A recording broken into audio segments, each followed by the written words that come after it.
Hello there, and welcome to Forgotten Worlds. My name is Thomas, and tonight I'd like you to settle in, take a breath, and let your thoughts drift with me into a vision of Earth unlike any we know. Have you ever stood outside before a storm, felt the air heavy with moisture, the sky darkening, the wind curling in restless spirals, and wondered what it would be like if that moment never passed? Imagine a world where the calm never returns, where lightning flashes across the horizon not for minutes but for eternity, and where the rain never truly stops. What if Earth had permanent superstorms? This isn't a debate, and it isn't a warning, it's an exploration.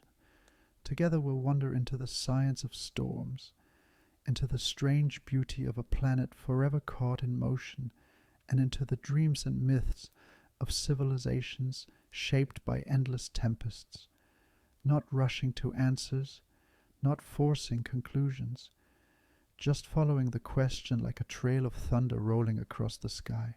And before we can imagine what it would feel like to live on such a world, we need to start small, with the quiet mechanics of storms themselves, the heat, the water, the spinning air that begins it all.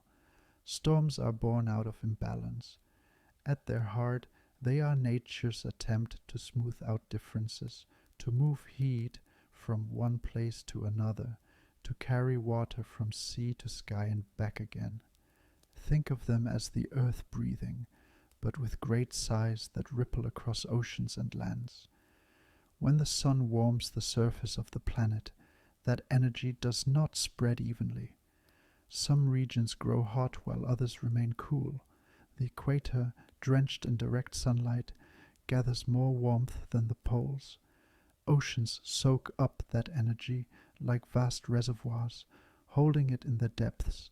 But water has a secret. It doesn't keep still.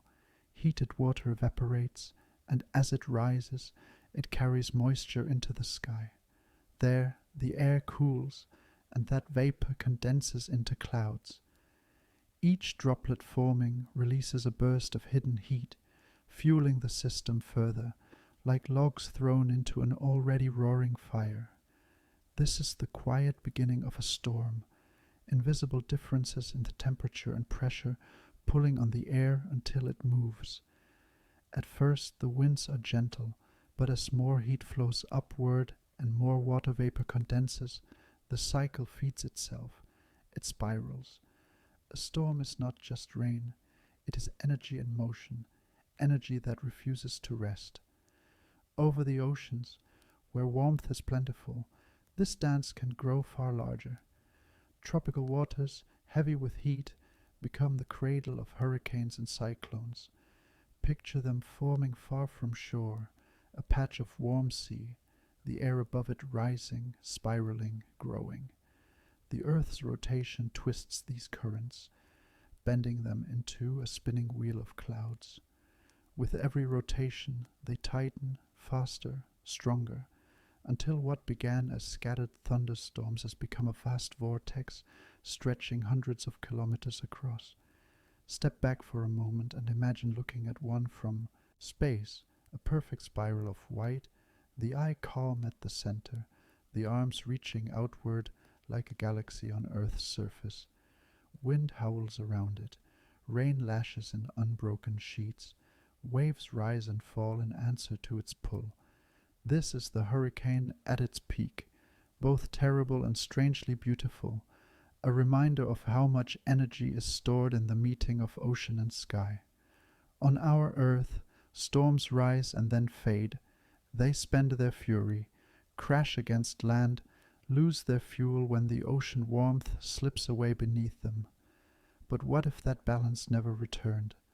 What if the conditions that feed storms, warm seas, rising air, constant moisture, never ended?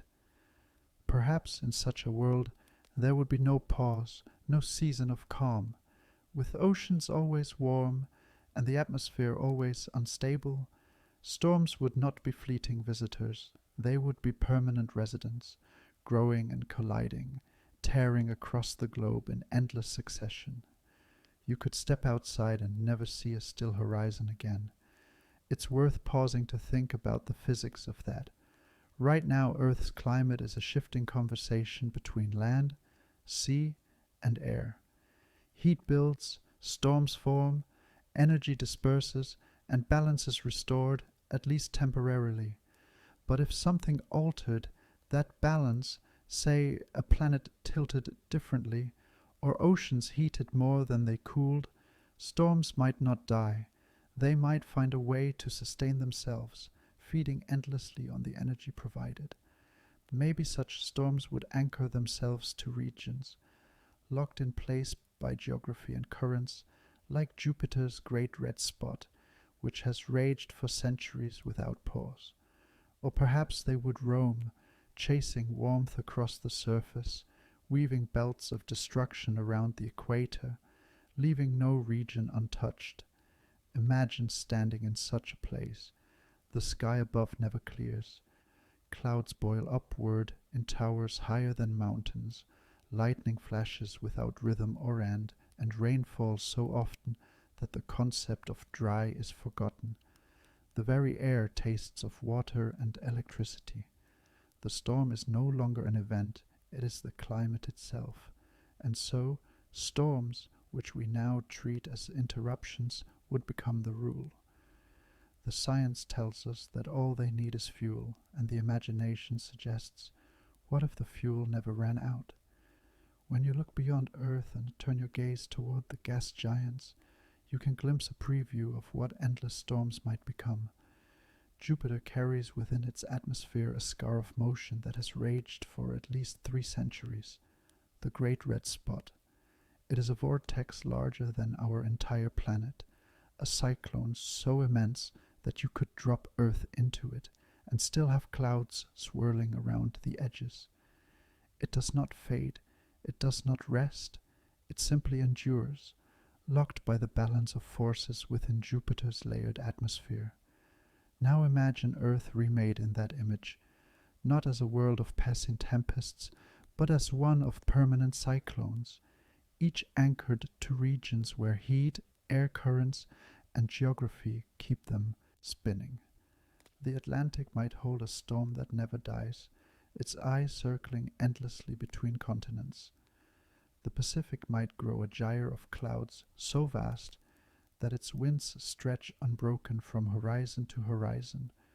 On our Earth, the fiercest hurricanes push wind speeds of around 200 miles per hour, terrifying, destructive, but brief. In a world of permanent superstorms, those speeds might be dwarfed. Imagine winds not just gusting, but constant steady walls of force tearing across the surface at 300, 400, perhaps even 500 miles per hour.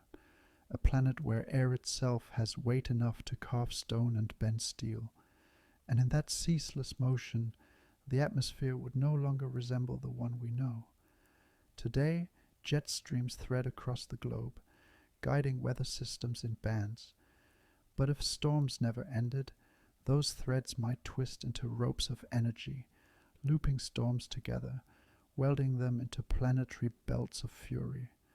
Earth could become a cyclone machine, its skies a whirling labyrinth with no still pockets left. Close your eyes and picture that sky, not blue but a constant churn of whites and grays, tinged with the bruised purples and greens of stormlight. Sunlight would be shredded by clouds, breaking into flickers and glows, the world below cast in a permanent twilight. From above, satellites would see not continents bordered by seas, but continents cloaked beneath a patchwork of colossal spirals, each storm feeding on the next, locked in an endless relay of motion. For life on the surface, it would mean a planet defined by rotation. The horizon itself might seem alive, the clouds always moving, the air never still. Mountains might vanish into mist, their peaks unseen for centuries. Oceans would be hidden beneath veils of rain.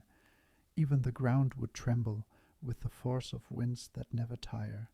And yet perhaps there would be a strange stability in it. If storms never broke, then people, animals, and landscapes would adapt to them as the norm. The cyclone would not be an intruder, it would be the background music of existence, a rhythm older than memory. The howling of the wind would be the lullaby that never ends. Still, one has to wonder, if Earth became a planet of vortexes, how long could the surface endure? Could continents resist the erosion of storms that never let go? Or would the very face of the world be reshaped, continents softened into fragments, mountains worn into dust, rivers redirected by endless floods? Perhaps such a planet would not even feel like Earth anymore, but something closer to a gas giant in miniature, a rocky world swallowed by its own atmosphere, every breath and every horizon consumed by the whirl of storms. If the ground beneath your feet had already been worn away by storms that never stopped, then the skies above would become something stranger still.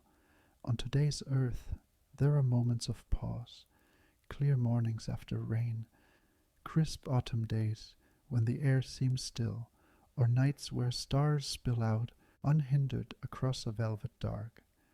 But in a world of permanent superstorms, those pauses would vanish. The atmosphere would be locked in ceaseless upheaval, and the sky you know would become unrecognizable. Look upward, and there would be no gentle blue stretching overhead. Instead, enormous thunderheads would dominate the heavens. These storm towers would climb so high that their tops would pierce into the stratosphere, rising 10, even 15 miles above the ground. Their anfields, vast and flat, would overlap and merge, forming a continuous lid of cloud. You wouldn't see a sky. You would see a ceiling, a heavy grey vault pressing down, thick with moisture that never has the chance to fall away completely. Lightning, once a fleeting interruption, would be a constant companion. Scientists estimate that even now, with our relatively balanced atmosphere, the Earth is struck by lightning over 8 million times a day. Imagine that number multiplied many times over, with every storm cell feeding into another, an endless web of electrical charge snapping and releasing in blinding forks of fire. The horizon would be alive with light, a restless flicker that seared itself into memory. Daylight would no longer arrive cleanly with the sun, nor would night fall into true darkness. Instead, existence would blur into a twilight world, where flashes of white and violet illuminated the clouds, and thunder rolled endlessly across the land. Picture yourself standing on an open plain in such a world. The ground trembles softly as the sky above erupts in an orchestra of sound and light. Every few heartbeats, a bolt splits the heavens, branching like the roots of a tree made of fire. The thunder doesn't come in sharp cracks, but in an unbroken rumble, like the growl of a living planet that never quiets. Shadows bend and twist with each flash, giving the illusion that the land itself is breathing. Silence would become myth. Rest would be fragile, stolen only in brief moments, when the storm's voice grew duller, though never fully gone. Such skies would not only reshape how the world looked and sounded, they would rewire the very rhythm of life. On our Earth, organisms have evolved to the cycle of light and dark, using the sun as their guide. Birds migrate by its cues. Flowers bloom when its rays strike. Human bodies follow its rhythm, waking and resting with its rise and fall. But under eternal storms, those rhythms would collapse, with sunlight shattered by thick layers of cloud and night interrupted by lightning's strobe. Life would need new ways of telling time. Perhaps plants would open and close their leaves to the pulse of thunder, or animals would measure their days by the sequence of lightning bursts. Humans might grow accustomed to counting the length between strikes, or develop an inner clock divorced entirely from the heavens above. Over generations, Biology itself might bend to these conditions. Eyes could become less important in a world where vision is constantly blurred by rain and flashes. Hearing, smell, and touch might dominate instead.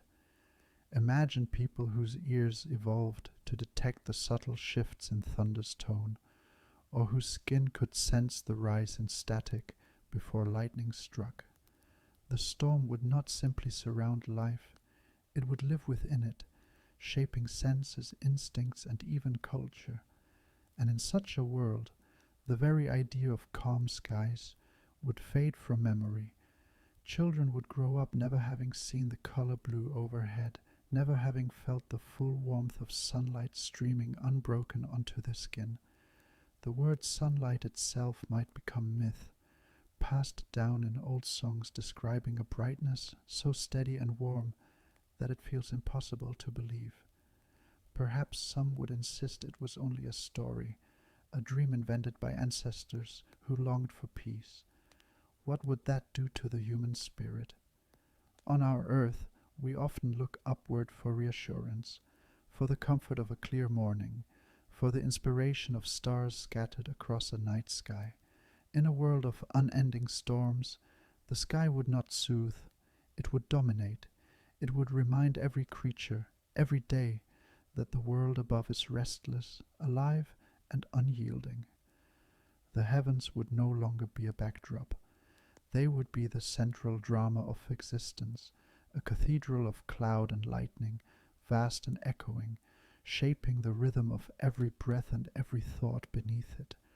In such a place, the sky itself becomes the story of Earth, not an occasional force, not a visitor, but the permanent architecture of life, a dome of fire and water, ever shifting, ever roaring, where calm is no more than a forgotten dream. If the skies above were never still, then the ground below would never be dry. Imagine a planet where rain is not a passing shower, but a continuous downpour, an unbroken curtain of water falling day after day, century after century. Lowlands would drown, their soil unable to drain before the next torrent arrived. Valleys would become lakes, plains would vanish beneath shallow seas. The line between river and ocean would blur until the map itself seemed to melt.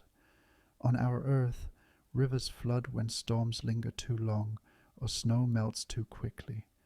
But in a storm-haunted world, there would be no cycle of flooding and retreat, only overflow without end. Rivers would swell beyond their banks until they carved entirely new paths, gouging fresh canyons into the land. Water would bite into rock with a persistence no drought could counter. The Mississippi, the Amazon, the Ganges. Rivers like these might become oceans in their own right, vast belts of moving water that crossed continents from one end to another. And with every storm, the ocean itself would rise to claim more of the land. Coastlines would vanish first, but so too would inland valleys, places where rain collected faster than it could drain. Entire regions might turn into inland seas, stretching where once fields and forests had grown. Humanity would be forced upward, seeking the ridges, the highlands, the mountain plateaus. Civilization might cluster like lichen on stone peaks, small islands of shelter surrounded on all sides by churning waters. Picture what daily life might look like in such a world. Villages balanced on the tops of cliffs, their homes built like nests into rocky ledges, cities constructed on artificial rafts, tethered together into floating metropolises that drift with the storm-driven tides. Travel might not be by road or foot, but by boat, barge, or platform. The very idea of a permanent settlement could change. Perhaps people would become nomadic sailors of the flood, carrying their homes with them as they followed the shifting waters. For agriculture, the challenge would be immense. Fertile soil would wash away under the endless deluge, leaving only barren mud behind.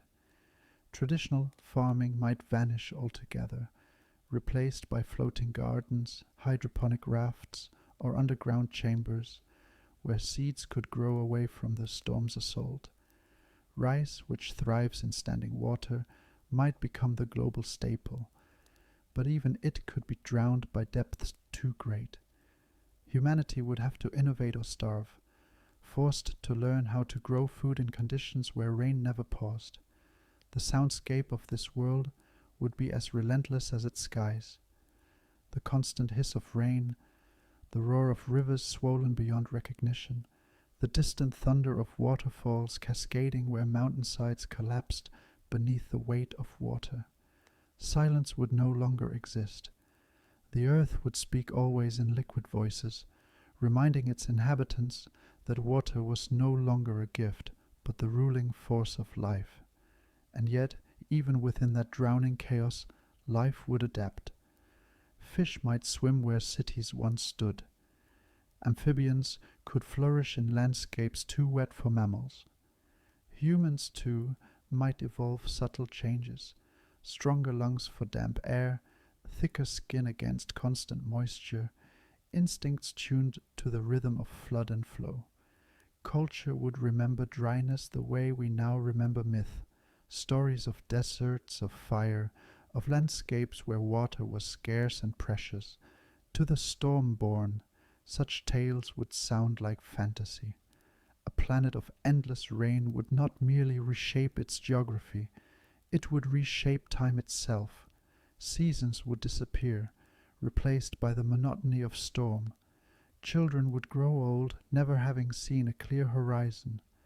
Civilizations would rise not in fertile river valleys, as they did on our earth, but in mountain strongholds or drifting flotillas.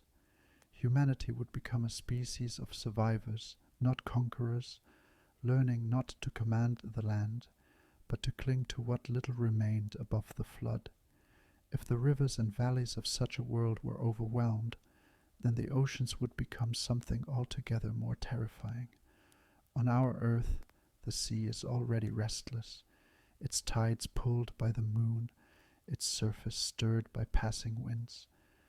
But storms that never end would drive the oceans into a constant frenzy. Waves would no longer be measured in meters, but in stories, rising higher than skyscrapers before collapsing in walls of foam and spray. Picture a shoreline in such a world, where today you might see gentle breakers rolling in with a soothing rhythm. Instead you would see mountains of water, hundreds of feet tall, rushing toward the land with unstoppable force. The sound alone would be deafening, a low, unending roar, as wave after wave hurled itself against the coast. Beaches would vanish, cliffs would crumble, and harbors would be scoured clean by the ceaseless assault. On our earth, a tsunami is a rare and catastrophic event, usually triggered by an earthquake or underwater landslide. But in this storm-ridden world, surges of equal magnitude might be commonplace. Instead of striking once in a generation, they could strike once every few hours, driven not by tectonics, but by the unrelenting push of cyclone-borne winds. Imagine standing inland and seeing the horizon rise, a wall of water taller than trees, advancing without pause, not as an exception, but as the ordinary heartbeat of the sea. For humanity, coastlines would cease to be habitable. The idea of seaside towns, of fishing villages, of great port cities like Alexandria, Tokyo, or New York, such places would never exist. The shore would be a forbidden zone, a shifting line of chaos where no wall could hold back the fury. Civilization would be driven far inland, clinging to the safety of high ground. Trade and travel by sea would be abandoned, not because people lack the knowledge, but because no vessel could survive the onslaught. And yet perhaps people would still come to the coast, not to live, but to worship, to fear, or to bear witness. The sea would be a place of myth, its horizons cloaked in mist and spray, its voice a thunder that never fell silent. From cliffs far above, you might see waves colliding with one another, their peaks crowned in lightning, their troughs plunging into darkness. To gaze upon it would be to feel very small, as if staring into the lungs of the planet itself. The oceans in perpetual fury would also carve at the land in ways unimaginable. Coastlines would retreat by miles within lifetimes, swallowed piece by piece. Islands would vanish entirely, eroded until nothing remained but reefs and shoals. Continental shelves, those gentle slopes beneath today's oceans, would be churned into steep cliffs by the constant grinding of waves. Earth's geography would be rewritten, not over millennia, but within the span of a few generations. And in this rewriting, humanity's relationship with the sea would change forever. The ocean would no longer be a pathway, a source of food, or a frontier for exploration. It would be an enemy, a barrier, a reminder that some forces can never be tamed. The dream of calm waters would become as distant as the dream of clear skies, something whispered in bedtime stories, but never truly believed. If the oceans were never still, then the most ancient human dream, the dream of safe waters, would be broken before it began. Today, we take for granted that the sea can be both a barrier and a bridge. We imagine harbors where ships rest, bays where the waters are calm, and coves where boats rock gently against their moorings. But in a world where storms are eternal, these places would not exist. There would be no glassy mornings on the tide, no shimmering reflections of stars upon quiet lagoons. Instead, every horizon would boil, every shoreline would churn. The ocean itself would become a thing untouchable, not a friend or a path, but a restless enemy that never relented. Picture the coast in such a world. Waves as tall as cliffs smash forward in endless cadence, their spray thrown so high that inland towns are perpetually misted with salt. Even the strongest breakwaters, the most carefully built walls, would crumble within days. Harbors would be torn apart before they were finished. Docks and piers would splinter like matchsticks, swallowed back into the foam. To set a boat upon that water would be madness. The vessel would not drift, it would be seized, lifted, and hurled into ruin within moments. The sea would allow no crossing, no pause, no sanctuary. On our earth, civilizations rose upon the shoulders of the ocean. The Phoenicians traced trade routes across the Mediterranean, their ships stitching cultures together like a web. Polynesian navigators steered by the stars across the vast Pacific, connecting islands with courage and precision. The Greeks, the Romans, the Norse, all turned to the sea into an engine of exchange. But in a storm-locked world, those stories would never be told. The ocean would not be a highway, it would be a wall. Entire continents would stand in isolation, their people gazing toward horizons they would never reach. Think of the history that would be erased. No Silk Road of the sea, carrying spices and ideas between east and west. No caravels cutting across the Atlantic, opening paths between hemispheres. No naval empires, no age of exploration. No charts unfurled across great tables. Humanity would not think in terms of global, because the globe itself would be inaccessible.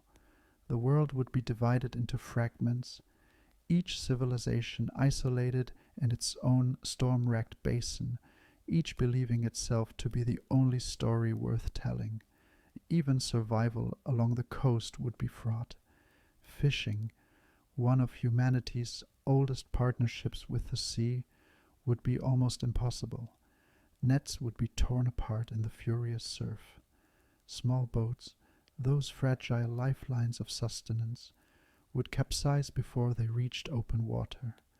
Perhaps only the most daring would attempt to feed their families from the ocean, casting lines from precarious cliffs, lowering traps into the chaos below, always at risk of being swept away. For most, the sea would be too costly a gamble. Hunger would push people inland, away from the spray, away from the constant roar. Fields, forests, and rivers would provide food, but the ocean would be lost to them, abandoned not by choice, but by necessity. And yet, in the human mind, the sea would remain, perhaps more than ever. Precisely because it could not be tamed, it would loom large in story and song. Children might be told of lands across the storm, places so distant that no one had ever seen them. But everyone could imagine. The sea would become a symbol not of journey but of longing, of exile, of mystery. Sailors, if any dared to claim that name, would be remembered as heroes or fools, figures who challenged the impossible and vanished into foam never to return. Legends would grow of those who tried, who built vessels of stone or iron, and were swallowed whole, leaving behind only fragments of wreckage as warnings to others. Without calm seas, the pace of human progress would change. On our earth, the meeting of cultures through trade gave rise to revolutions in knowledge. Mathematics carried across deserts, astronomy mapped from east to west. Foods and medicines shared across continents. In a world locked by oceans, those exchanges would wither. 1,000 sparks of invention might ignite, but they would burn alone, flickering in isolation. The great blaze of collective civilization would never catch.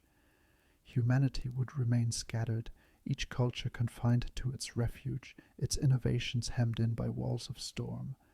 But perhaps in that isolation, new paths would open. Languages would splinter into countless unique forms, unblended by contact.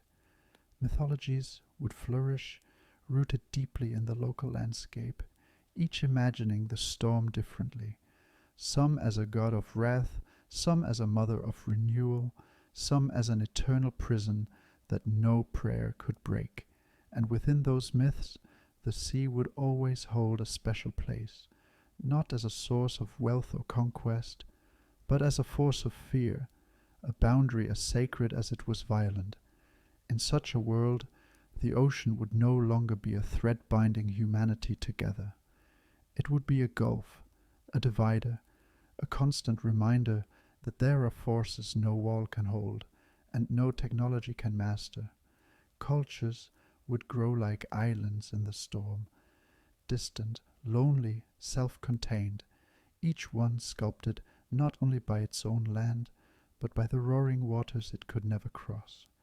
If the oceans divided humanity and sealed off the coasts, then the very face of the continents would also be transformed beneath the endless tempests.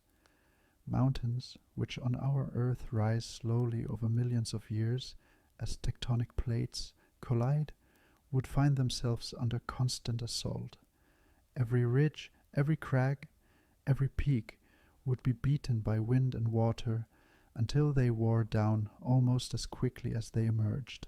The proud spires of stone that in our world endure for ages, the Himalayas, the Andes, the Alps, would be ground to stumps within centuries, their summits collapsed beneath floods and landslides.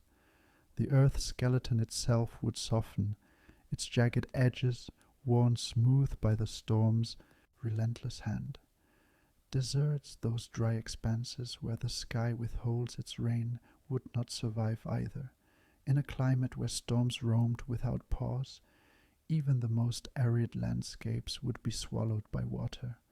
The Sahara would dissolve into a network of rivers and lakes. The Gobi would turn into wetlands.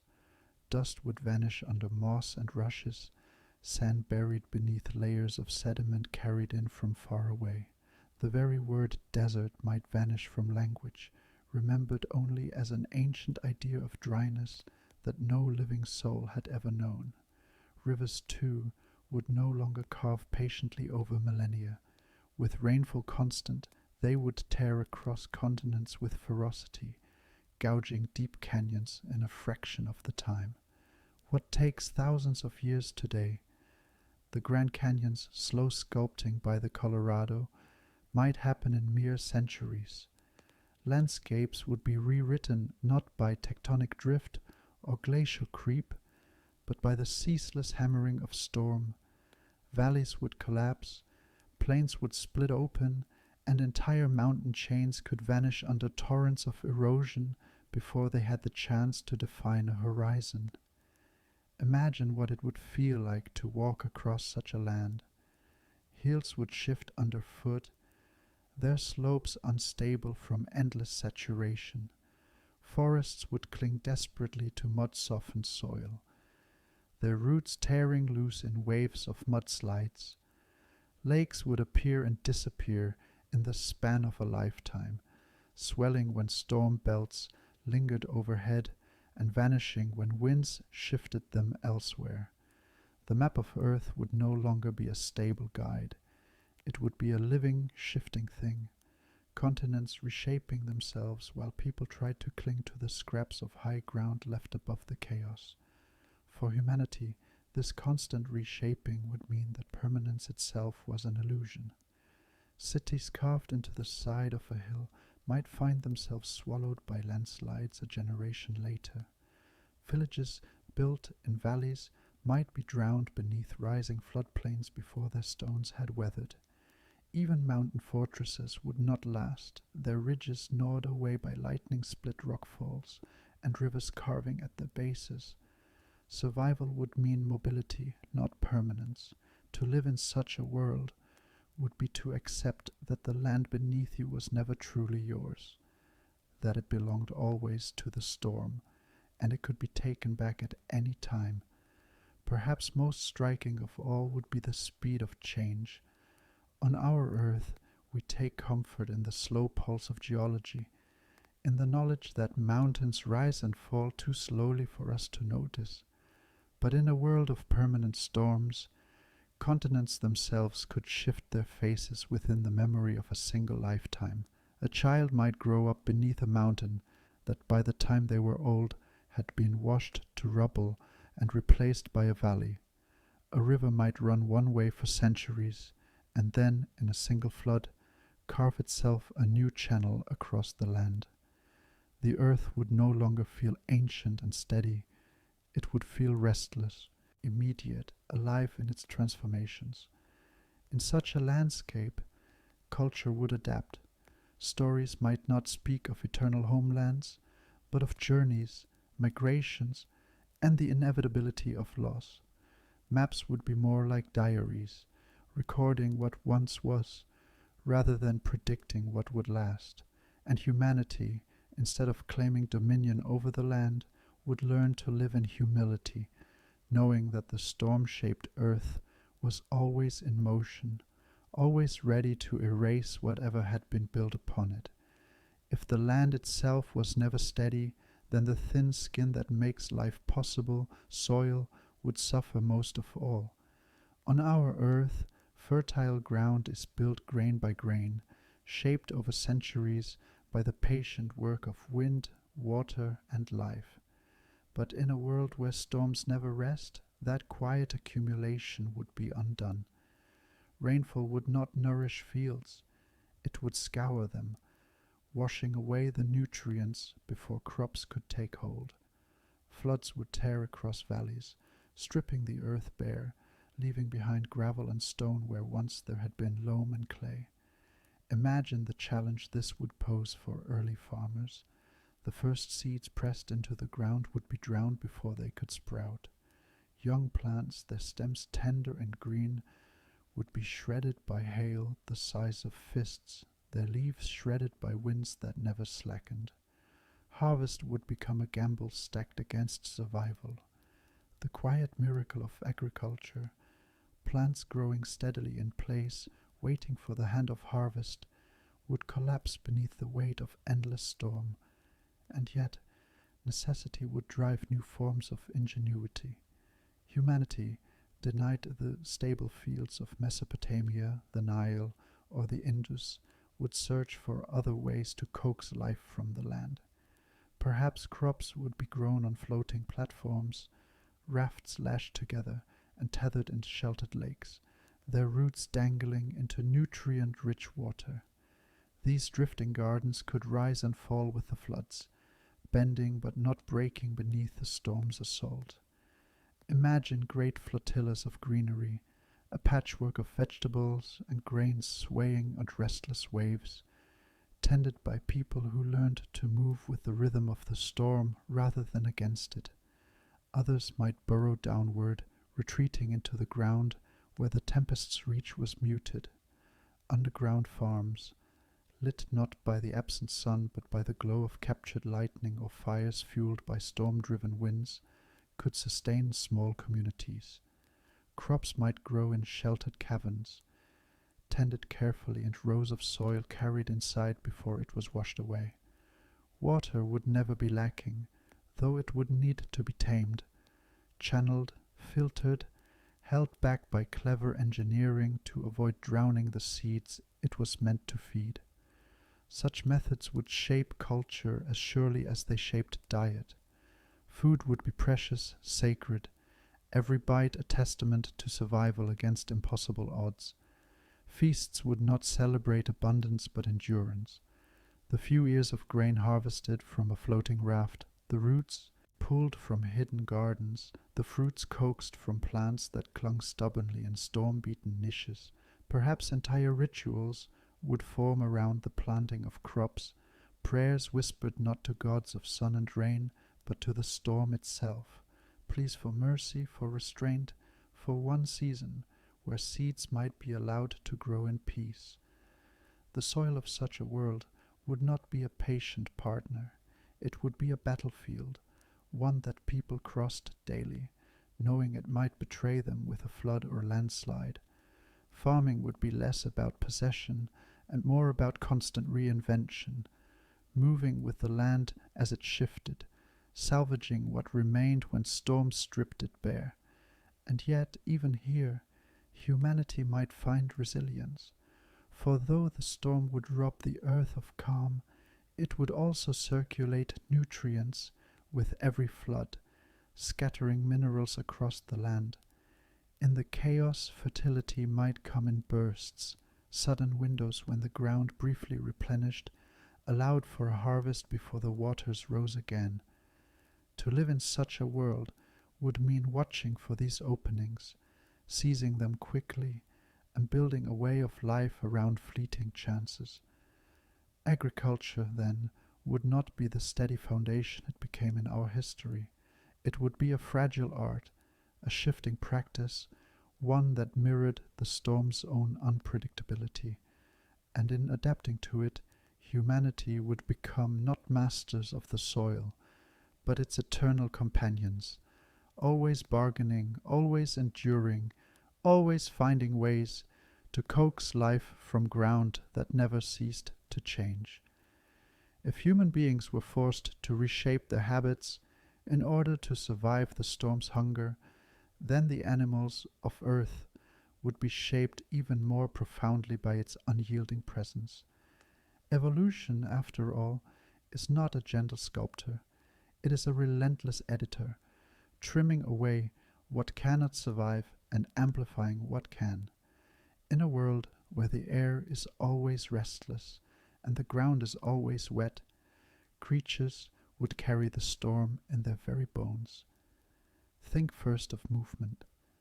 On our earth, wings allowed countless species to thrive, birds sweeping across skies, insects darting between flowers.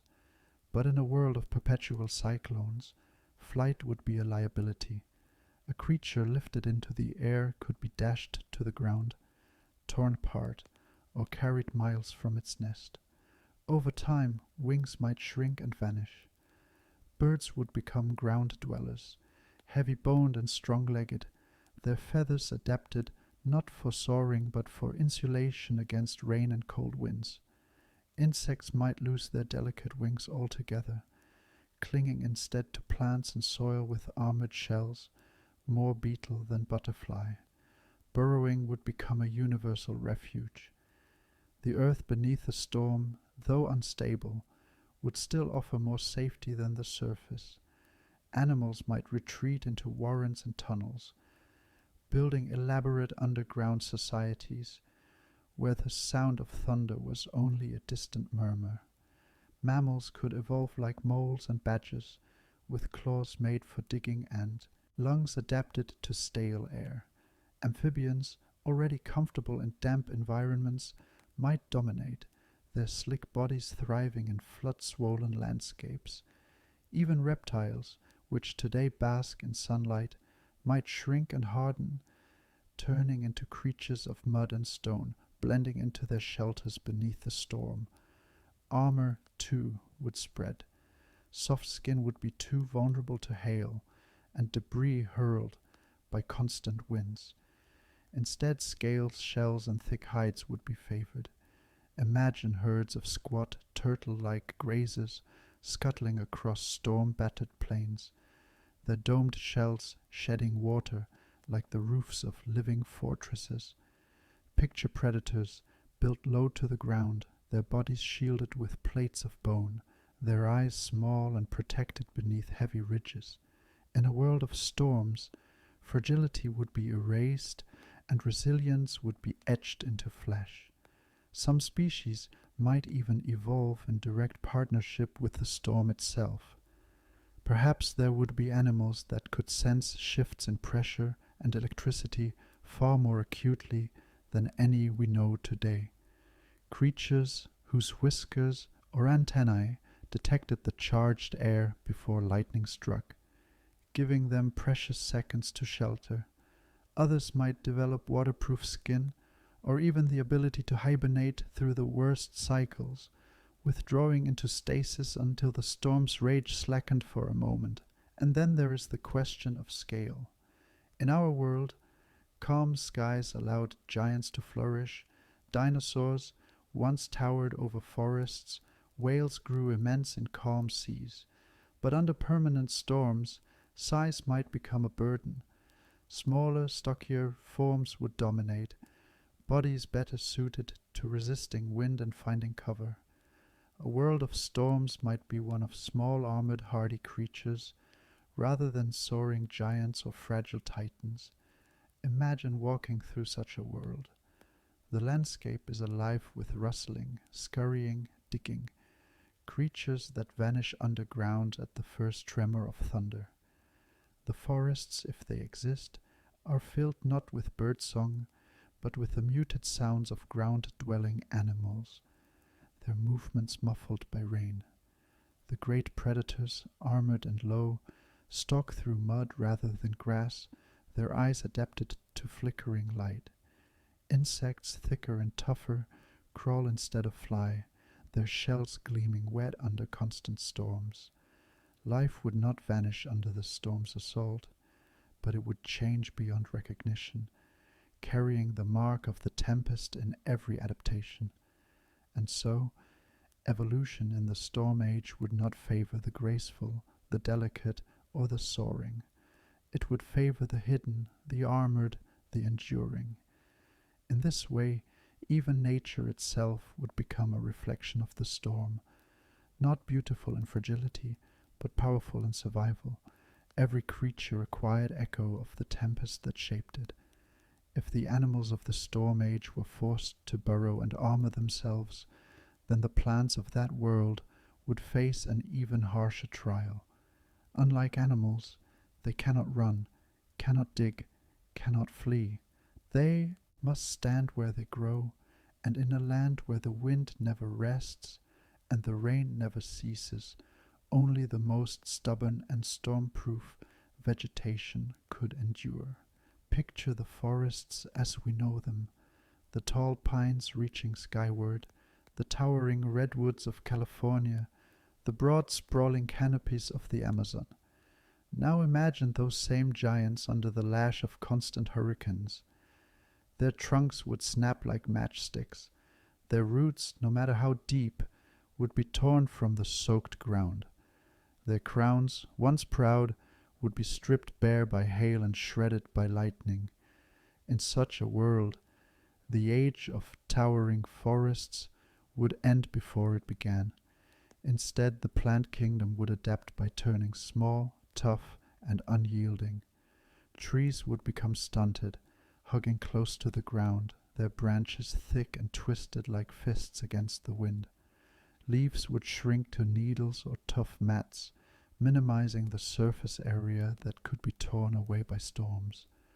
Some might develop waxy or armored coatings, allowing rain to slide off without tearing the delicate flesh beneath.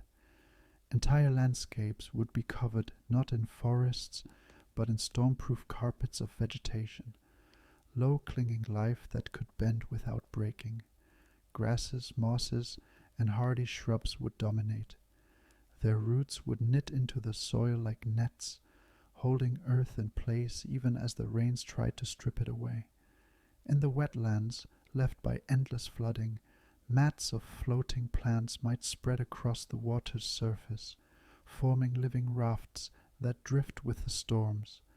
Imagine entire ecosystems built upon these mats, green continents that rose and fell with the floodwaters, sheltering insects, amphibians, and small mammals alike. Some plants might even evolve to hide, retreating underground like the animals above them. Their leaves could remain buried beneath soil or rock, sending up only small, resilient shoots to gather what little light pierced the storm clouds. Others might turn their reliance on the storm itself, evolving to harvest the very forces that threatened them. Lightning could fertilize the soil with bursts of nitrogen, and certain plants might thrive in areas where strikes were common, sprouting quickly in the mineral-rich ground left behind. The relationship between humans and plants would also be altered. Agriculture, already a fragile practice in this storm world, would be limited to the crops that could survive these harsh conditions. People might cultivate dense mats of grain that grew low to the earth, or root vegetables hidden safely underground. Forests would no longer be places of shelter or abundant food.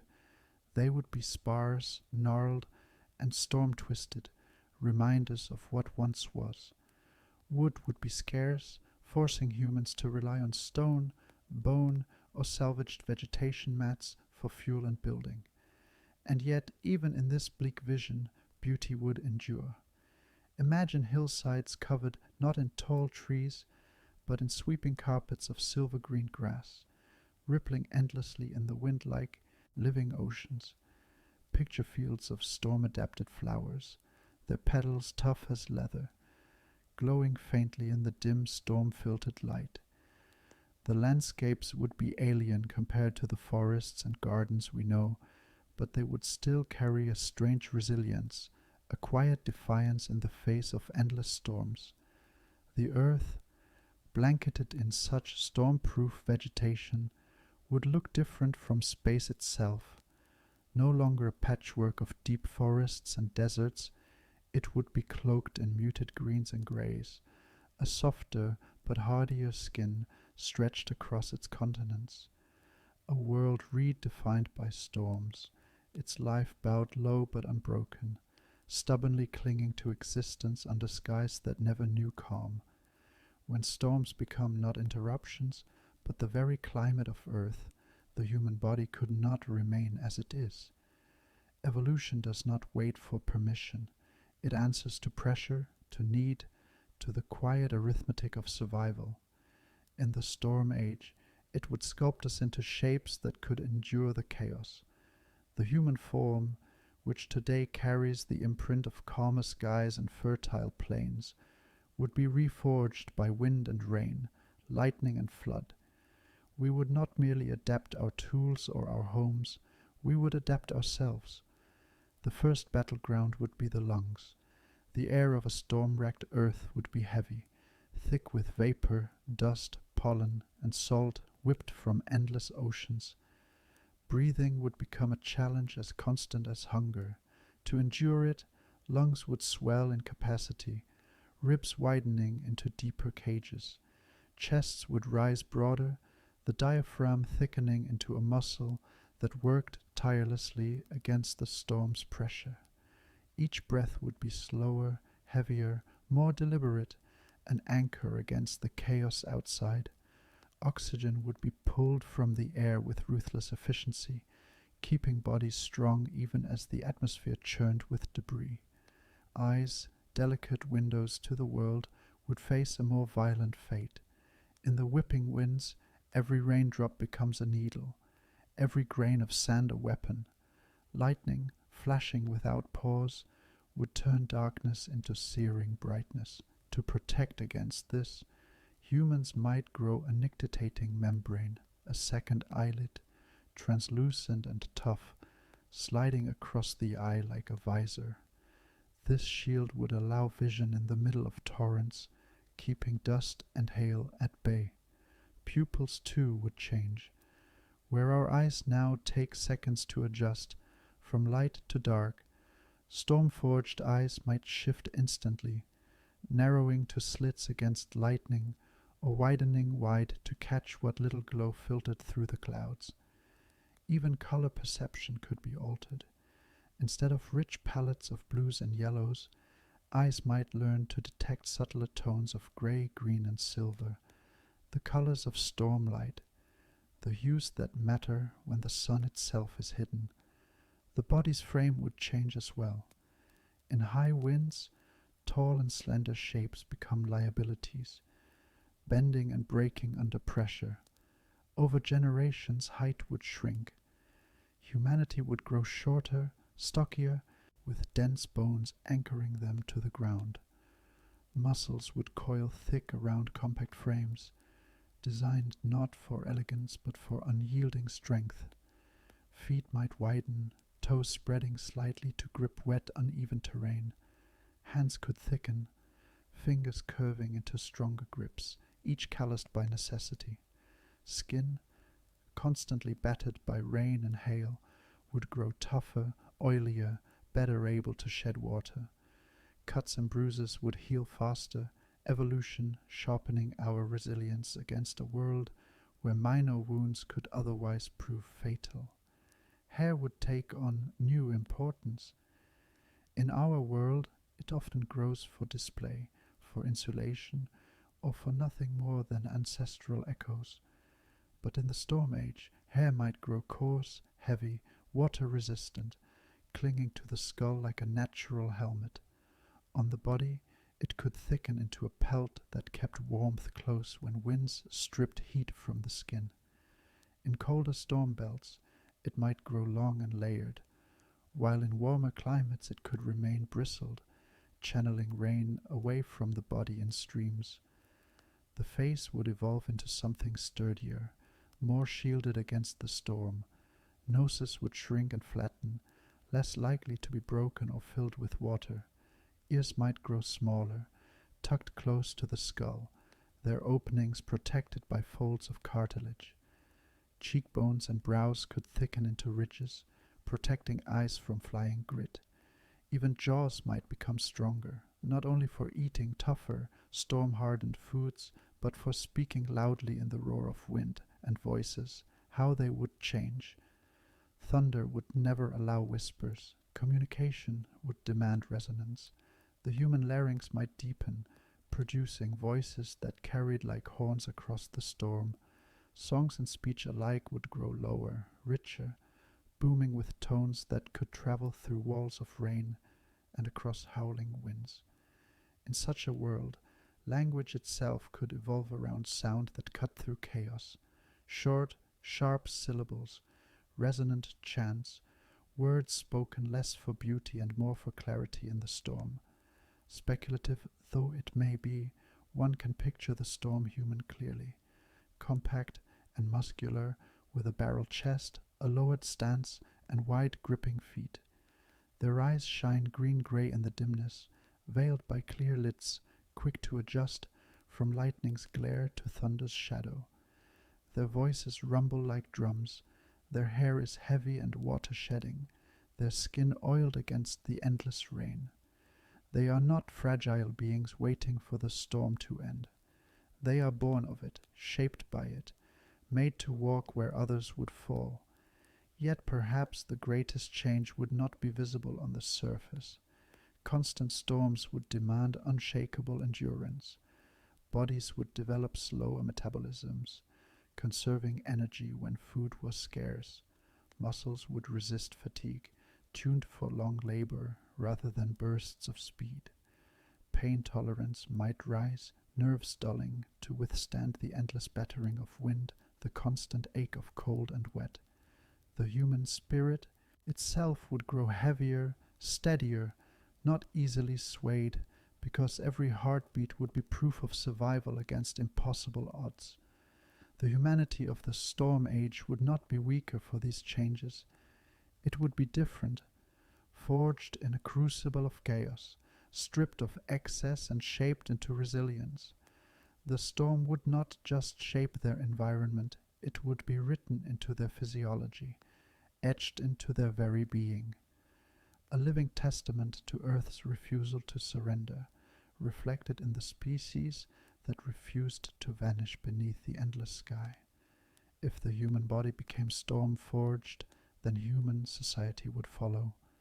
Culture does not grow in isolation from the environment. It is a mirror, reflecting the conditions that shape life.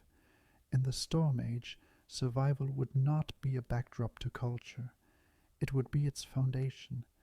Every custom, every belief, every form of art and ritual would be molded by the endless tempests. The first and most important shift would be in settlement. Open plains, fertile valleys, and coastal harbors, the cradles of civilization in our history, would be impossible under skies that never calmed. Instead, people would cluster in the earth's natural fortresses, caves carved into cliffs, networks of caverns sheltered beneath mountains, deep fissures where the storm's reach was blunted by stone. These places would become the centers of life, not temporary refuges, but permanent homes. Imagine great subterranean villages glowing with firelight, their tunnels echoing with the sound of voices well above. The sky howled unseen. For those without access to stone shelters, ingenuity would carve out other possibilities. Towering cliffs could be honeycombed with chambers, stairways etched into the rock, dwellings clinging like barnacles to vertical walls. Some communities might float, rafts lashed together into storm-born flotillas, moving wherever calmer waters briefly opened. These storm nomads would drift across the drowned lowlands, following fleeting pockets of stability before the storms reclaimed them. In such a world, expansion would not be the goal. Growth for the sake of conquest would vanish, replaced by the constant work of survival. Life would revolve around maintaining shelter, securing food, and adapting to the storm's shifting moods. The dreams of empire, of sprawling cities, of lands conquered and charted, would be replaced by a culture where endurance itself was the highest achievement. To endure, to keep one's community alive against the endless fury of the sky. That would be the true measure of greatness. Imagine the values that would emerge in such societies. Cooperation would be sacred, for no single person could withstand the storm alone. Generosity might be more prized than wealth, resourcefulness more honored than strength. Leadership would not belong to conquerors, but to caretakers, those who knew how to preserve food, rid the storm, and guide their people into safety.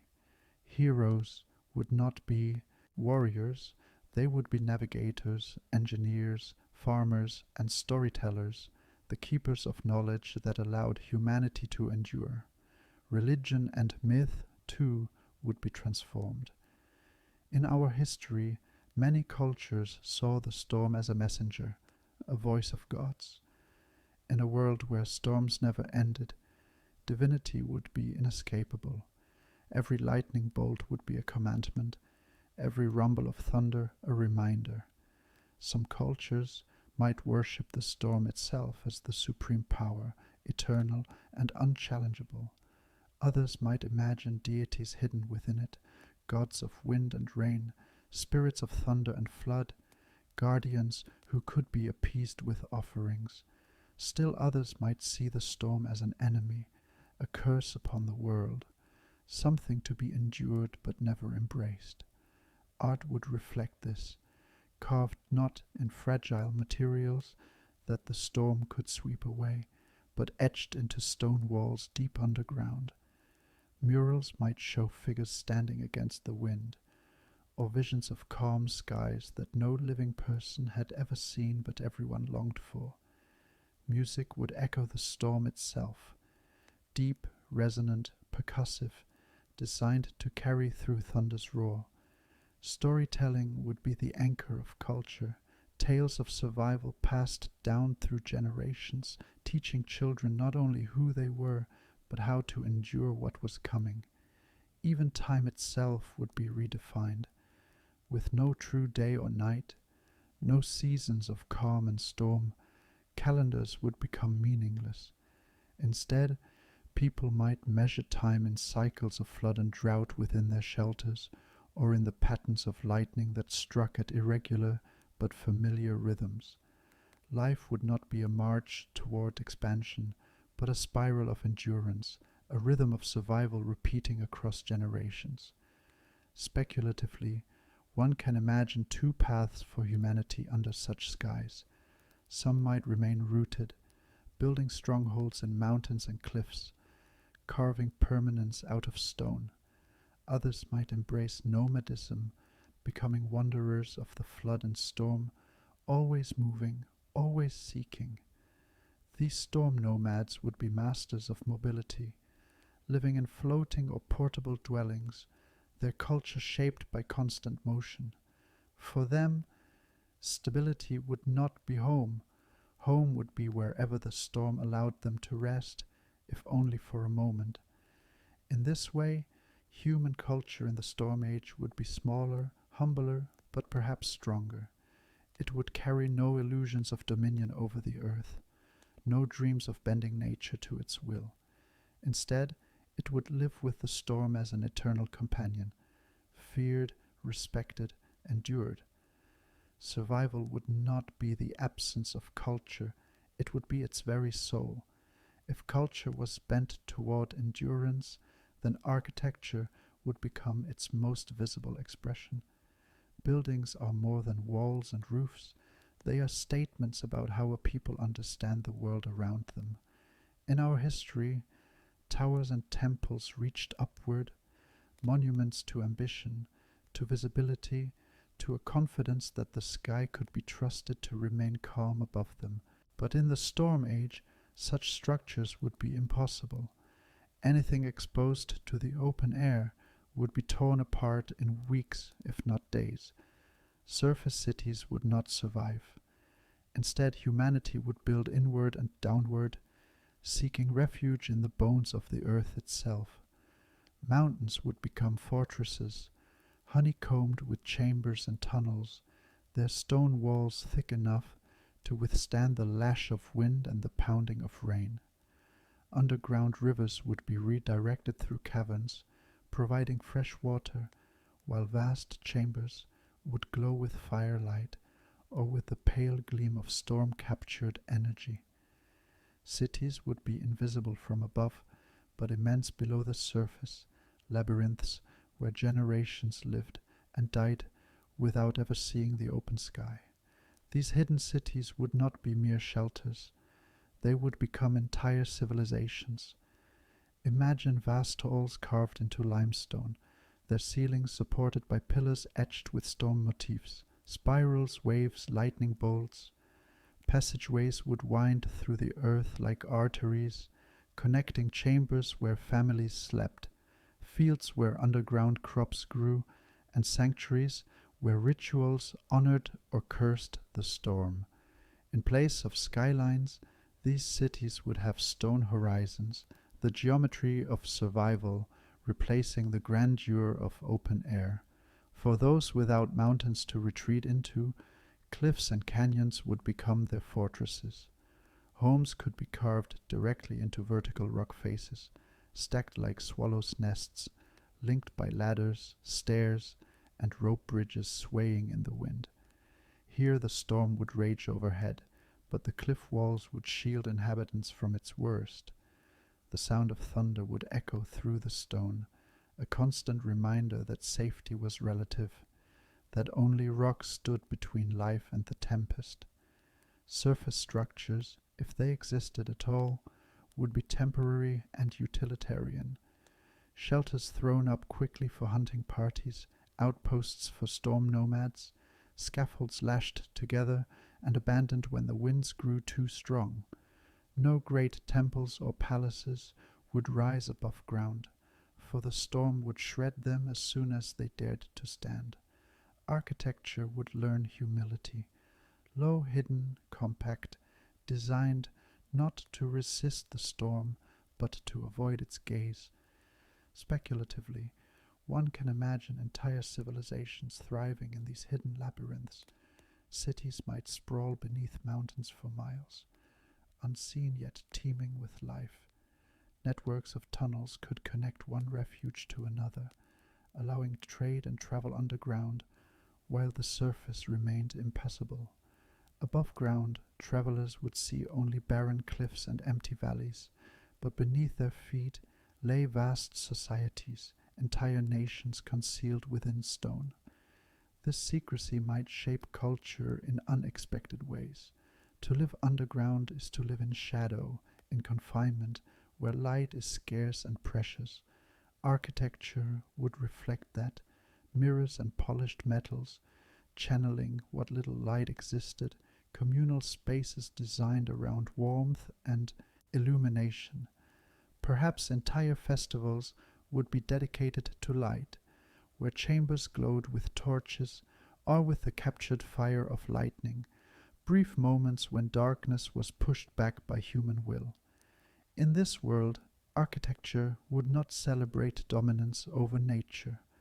It would embody humility and resilience. Every wall would be a prayer, every chamber a shield, every carved passage an act of defiance against the storm above. And in that defiance, in those hidden labyrinths, humanity would find a way not only to survive, but to build civilizations that could thrive in the shadow of chaos.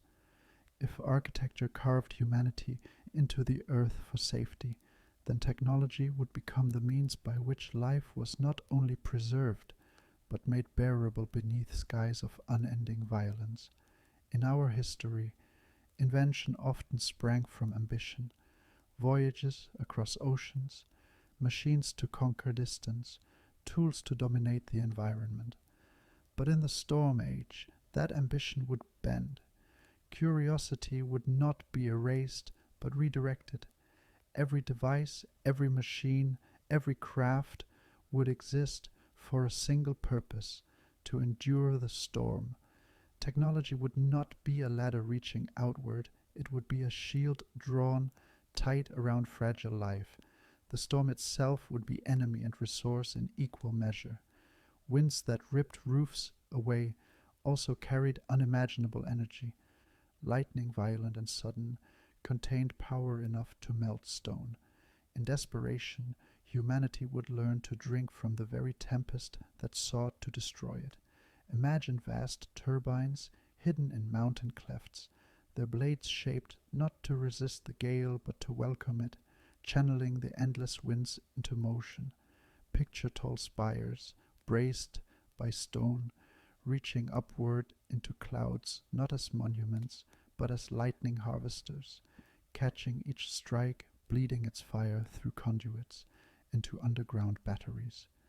These systems would be perilous, unpredictable, and often deadly.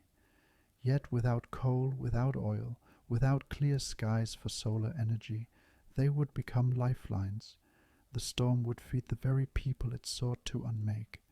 With the surface rendered unstable, roads washed away, valleys drowned, plains split open, transportation would retreat underground. Subterranean railways would weave beneath the continents, linking cavern cities with tunnels carved through bedrock. Trains would become serpents of iron and light, gliding through darkness while the storm raged unheard above. Imagine stepping into a chamber carved from limestone, boarding a vessel that hummed like a heartbeat, and traveling through veins of stone to distant refuges. These underground networks would not merely connect communities, they would bind civilization itself together, ensuring no stronghold became too isolated to endure. Food, always precarious, would drive invention into realms unfamiliar to our world. Agriculture in the open air would be impossible, the soil stripped bare and the sky too violent for crops. Instead, life would turn inward, hydroponics and aeroponics forming the backbone of survival. Picture caverns filled with tiered gardens, their roots suspended in nutrient mist, their leaves glowing faintly under bioluminescent lamps powered by storm energy. Farmers would become engineers, their work less about sowing seeds in soil and more about tending vast systems of water, light, and minerals. Nothing would be wasted. Water cycled endlessly, nutrients reclaimed, air purified by the very plants grown to sustain it. A single chamber might feed hundreds, each harvest a triumph not of nature alone, but of human ingenuity harnessed against chaos. Even the smallest tools of daily life would reflect the storm's dominance. Clothing would not be garments of style, but armor against the elements, woven from storm-resistant fibers, layered to insulate against cold and soaked winds, and sealed to deflect shards of hail. These garments would blur the line between clothing and shield. Weapons, too, would shift purpose. With conquest impossible, they would be shaped for defense, nets to capture fleeing animals, harpoons to strike in waterlogged terrain, shock lances that stored captured lightning and discharged it in bursts to deter predators.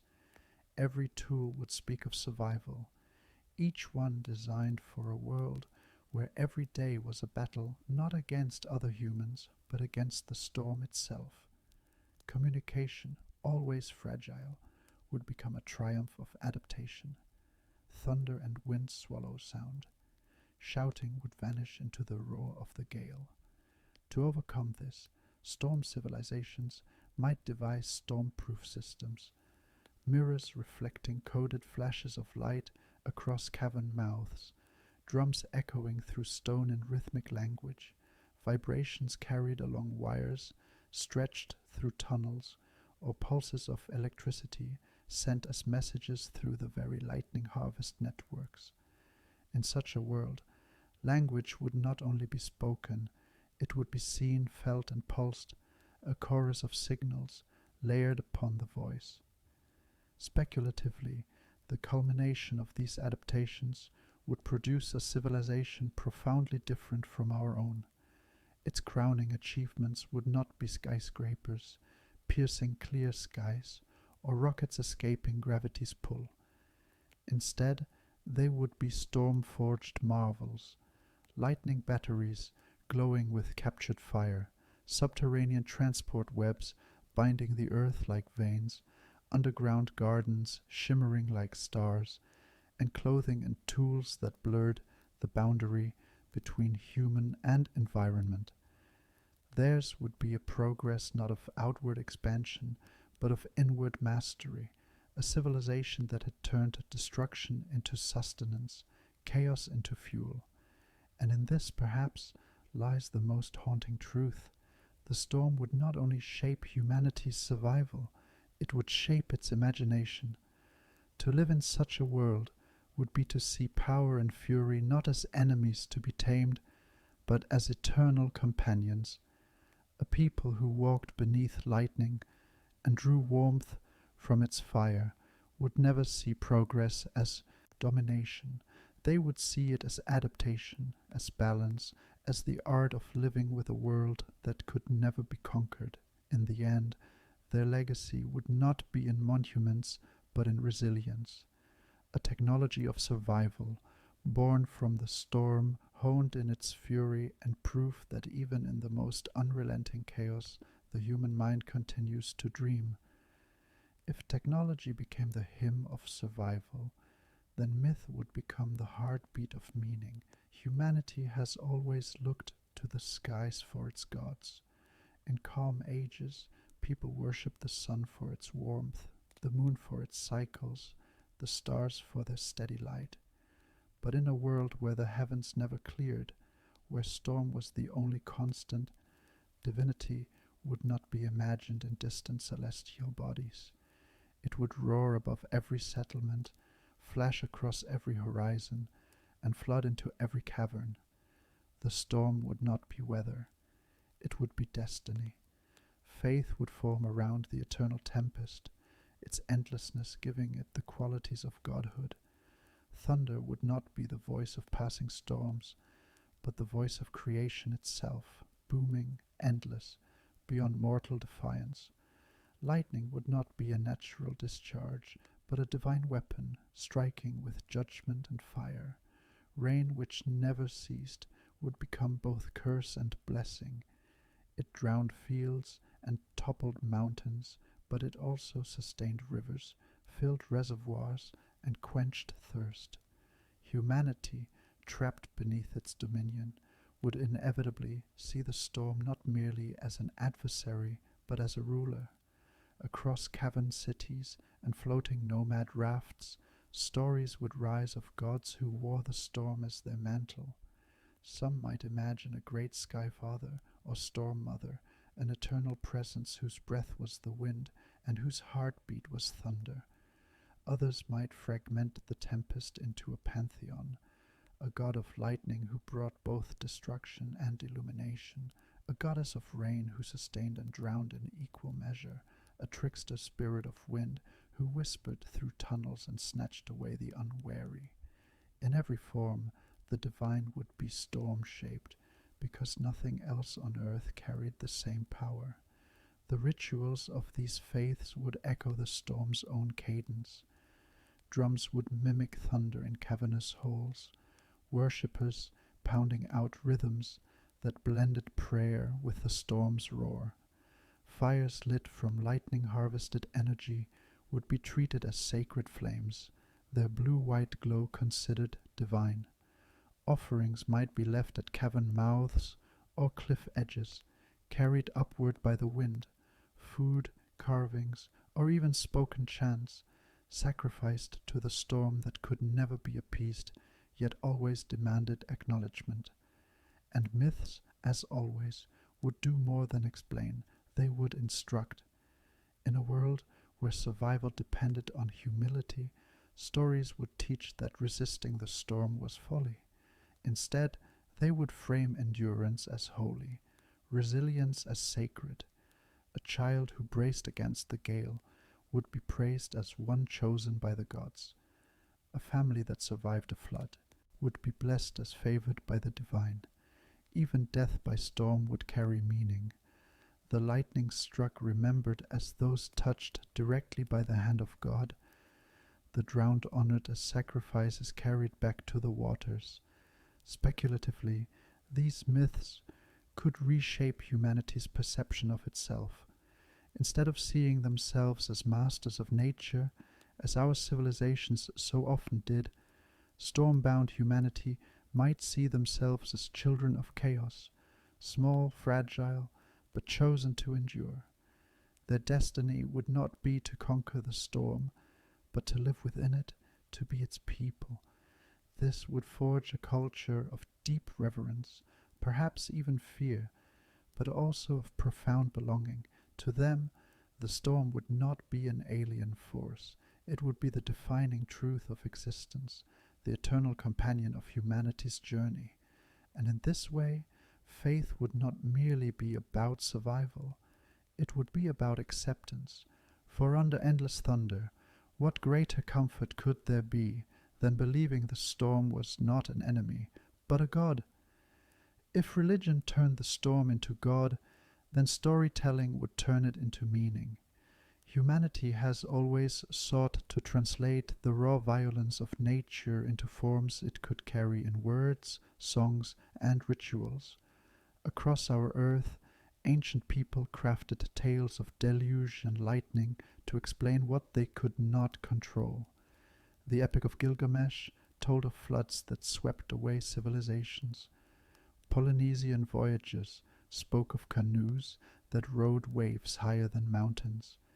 In the Hebrew Bible, Noah's Ark preserved a remnant of life from drowning waters. These were myths born of temporary catastrophes. But on an earth where the storm never ended, where rain and wind were constants rather than interruptions, stories would not preserve memories of rare events. They would crystallize daily existence into timeless narrative. Flood myths, instead of being distant cautionary tales, would be recast as the very foundation of culture.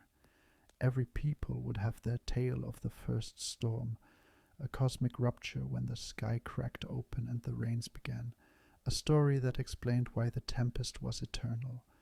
These tales would not end with survival and a return to calm, because calm would never come. Instead, the myths would speak of transformation, of humans who learned to float rather than drown, who became the raft bearers and the raft builders, who embraced the water as both punishment and pathway. The ark would cease to be a single vessel of salvation, and instead become a metaphor for culture itself. Life as perpetual navigation, survival as perpetual drift. Heroes in these narratives would not be dragon slayers or fire stealers. They would be storm walkers, figures who strode into the gale, unflinching, their bodies scarred by hail and lightning, yet returned alive. Heroes who could read the swirling chaos of the clouds as others read scripture, guiding their people to hidden shelters or fleeting lulls. To conquer the storm would be unthinkable. To survive it, to endure it, to walk within it and return, that would be the mark of greatness. Such heroes would embody the paradox of storm culture, fragile flesh wrapped in defiance, mortality claiming dignity by coexisting with forces no human could defeat. Lightning, more than wind or rain, would dominate the symbolic imagination. To us it is a passing spectacle, a jagged fracture in the sky. To them it would be text. Each bolt would be divine handwriting, a flash of scripture across the heavens, a message written too quickly for the eye to catch, yet lingering in the mind as revelation. Entire classes of priests or shamans might dedicate themselves to lightning reading, interpreting its frequency, direction, and brilliance as omens. They would stand at cavern mouths or atop cliffs during storms, eyes shielded by translucent lids, watching for the sky's judgments. Their interpretations would shape decisions: when to plant, when to migrate, when to seal doors against floods. From lightning would come a language of symbols. Jagged branching lines would be carved into stone, painted on cavern walls, tattooed into flesh. Amulets inscribed with these marks would be worn for protection. Warriors might paint lightning across their faces before battle. Families could mark their ancestors with forked scars, tracing their lineage to those struck but spared, chosen by the storm. A burn from a lightning strike would not be shame. It would be honor, a living reminder that one had been touched by divinity and survived. Storm symbols would infiltrate every aspect of daily life. Architecture, deep underground, might bear spirals, zigzags, and branching lines, not just as decoration, but as protective charms. Music would follow storm rhythms, thunderous drums echoing through caverns, punctuated by sudden silences, imitating the stop-start violence of lightning. Dances could mimic the sway of trees in gale winds, or the jittering staccato of bolts flashing across the horizon. Even children's games might echo storm patterns, teaching through play the art of living with forces that never rested. Language itself could become infused with storm metaphors. Words for wisdom might derive from lightning's sudden illumination. Words for justice might come from thunder's booming finality. Power would be described as storm-born, endurance as root-deep, clarity as lightning struck. To curse someone might be to cast them into the flood. To bless them might be to shield them in the gale. Every sentence would carry the storm, because nothing else shaped thought so completely. Speculatively, such a symbolic world would produce a culture unlike any we have known. It would be less focused on permanence and more on resilience. Myths would not celebrate conquest but continuity. Heroes would not be immortalized for victories over enemies, but for surviving the unending enemy of sky and sea. Families would trace their worth not by land owned or wealth gathered, but by how many floods they endured, how many storms they outlasted. Every carving, every song, every story would bind people to their environment, not in defiance, but in reverence. And so, humanity in the storm age would not just tell myths of storms, they would live within them. Every thunderclap would be a drumbeat in a cosmic story. Every lightning flash would be a verse of divine poetry. The storm would not be a backdrop, it would be the stage, the script, and the actor all at once. Culture itself would be a retelling, an endless reenactment of survival within a sky that never grew still. If culture and myth were rewritten by the storm, then war, the most organized expression of human conflict, would be rewritten too. In our history, armies marched across plains, cavalry thundered over dry ground, fleets clashed in open seas. Conquest was built on the assumption of terrain that could be crossed and skies that allowed movement. But in a world where the storm never ceased, where every step risked drowning mud, and every horizon was blurred by rain, war would lose its familiar shape. The storm itself would be the first and greatest enemy of any army. Columns of soldiers moving through sodden ground would sink into the mire, wagons overturning, animals collapsing from exhaustion. Lightning would strike indiscriminately, killing soldiers not by weapon, but by accident of weather. Arrows and javelins would falter in torrential rain. Gunpowder, if ever discovered, would sputter and fail in soaked air. The storm would strip armies of their tools, leaving only the most basic weapons, stone, blade, club, that could endure in ceaseless wetness, and so battles would be rare. No general could maintain supply lines through flooded plains or coordinate movements when thunder drowned commands. Instead, conflict would take place in fleeting lulls, in the brief pockets of calm that drifted like mirages across the storm-racked land. When a sky briefly lightened, when rains slackened for an afternoon, armies might emerge from caves or cliffs to clash, swiftly, brutally, before the tempest closed in again. These windows would be so brief that entire campaigns might last no longer than a few hours, their outcome decided by speed rather than prolonged struggle. Patience would become the foundation of strategy. Wars would not be measured in days of fighting, but in weeks of waiting, ambushes prepared in silence, scouts sent into the storm to find openings. An enemy weakened by flood or famine might never be attacked directly. Instead, rivals would simply wait for the storm to finish what human hands could not. Entire armies might starve or drown before swords even clashed, victims not of strategy, but of the unending climate itself. Ambush would replace open battle. Imagine soldiers hiding in cavern mouths, waiting for enemies to pass through valleys swollen with flood. Picture warriors crouched among storm-proof grasses, striking not with grandeur charges but with sudden bursts of violence, then vanishing back into the storm. War would resemble hunting more than conquest, small, precise, opportunistic. Victories would be counted not in thousands slain, but in the few who returned alive. Endurance would be the greatest weapon of all. The strongest army would not be the one with the sharpest blades, but the one that could survive hunger, cold, and exhaustion the longest. Armor, if used, would be less about protection from weapons and more about protection from hail and wind. Warriors would be celebrated less for their skill in combat than for their ability to march through waist-deep water, to fight on without fire or shelter, to endure lightning's glare without breaking.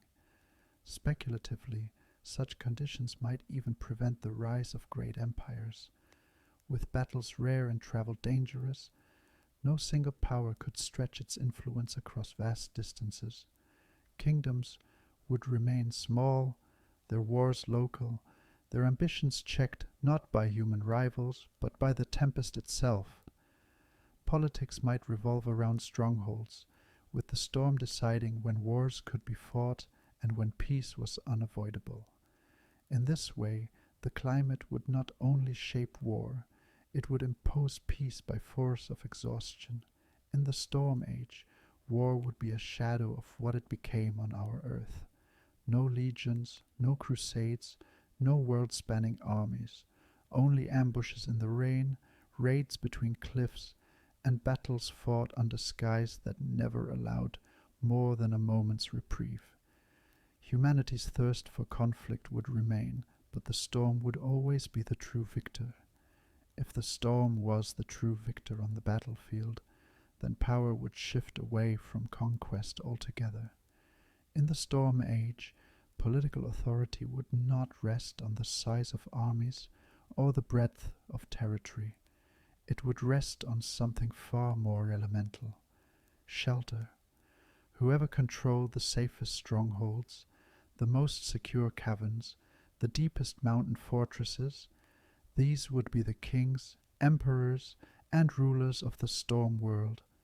Imagine entire societies clustered in vast subterranean labyrinths. A single mountain honeycombed with chambers could house thousands, perhaps tens of thousands, all shielded from the gale above. Such a place would be more than a refuge. It would be a capital, a fortress of civilization in a land otherwise uninhabitable. Control of these shelters would mean control of life itself. A ruler could open or close the gates, allowing survivors in during floods or casting them out into the storm. In this way, politics would grow harsh and absolute, shaped not by lofty ideals, but by the simple calculus of survival. Cities under mountains would dominate the storm-wrecked plains around them. The land itself might still be technically ungoverned, too unstable to farm, too dangerous to patrol, but the stronghold overlooking it would project influence all the same. Nomadic clans would depend on these fortified centers for trade, supplies, and refuge, making them vassals by necessity. A single cavern city could command loyalty across an entire region, not because of armies it dispatched, but because it was the only place where life could truly endure. Speculatively, such conditions would create political systems shaped by tyranny of weather. Democracy, reliant on public gatherings, would struggle in an age where storms drowned every forum. Instead, governance might concentrate in the hands of those who controlled engineering and architecture, the master builders, the keepers of stone, the guardians of the caverns. Dynasties might rise not from warriors or priests, but from architects and engineers, families who held the secrets of maintaining walls against flood and roofs against collapse. To lead would mean to shelter, and to shelter would mean to rule. This would create empires unlike any in our history. Where Rome stretched roads across continents and Britain ruled seas with fleets, the empires of the Storm Age would stretch their power inward and downward. Their grandeur would not be displayed in open plazas or marble columns, but in the sheer scale of their underground halls, the depth of their granaries, the strength of their lightning-harvested towers. Their maps would not measure land controlled, but the number of mouths they could feed behind walls of stone. Yet power built on shelter would always carry tension. Refuge is finite. Caverns can only hold so many. In times of flood, when refugees crowded at the gates, rulers would face impossible choices: to welcome them in and risk famine, or to close the doors and condemn thousands to the storm. Entire political systems might revolve around these decisions, with legitimacy rising or collapsing based on how rulers managed the desperation at their gates. Empires would be tested not on battlefields, but in thresholds, the place where the outside storm met the inner sanctuary. In this way, politics in the Storm Age would mirror the storm itself, unyielding, ruthless, and absolute.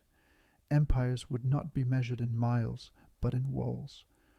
Rulers would not reign from thrones beneath the open sky, but from caverns echoing with thunder.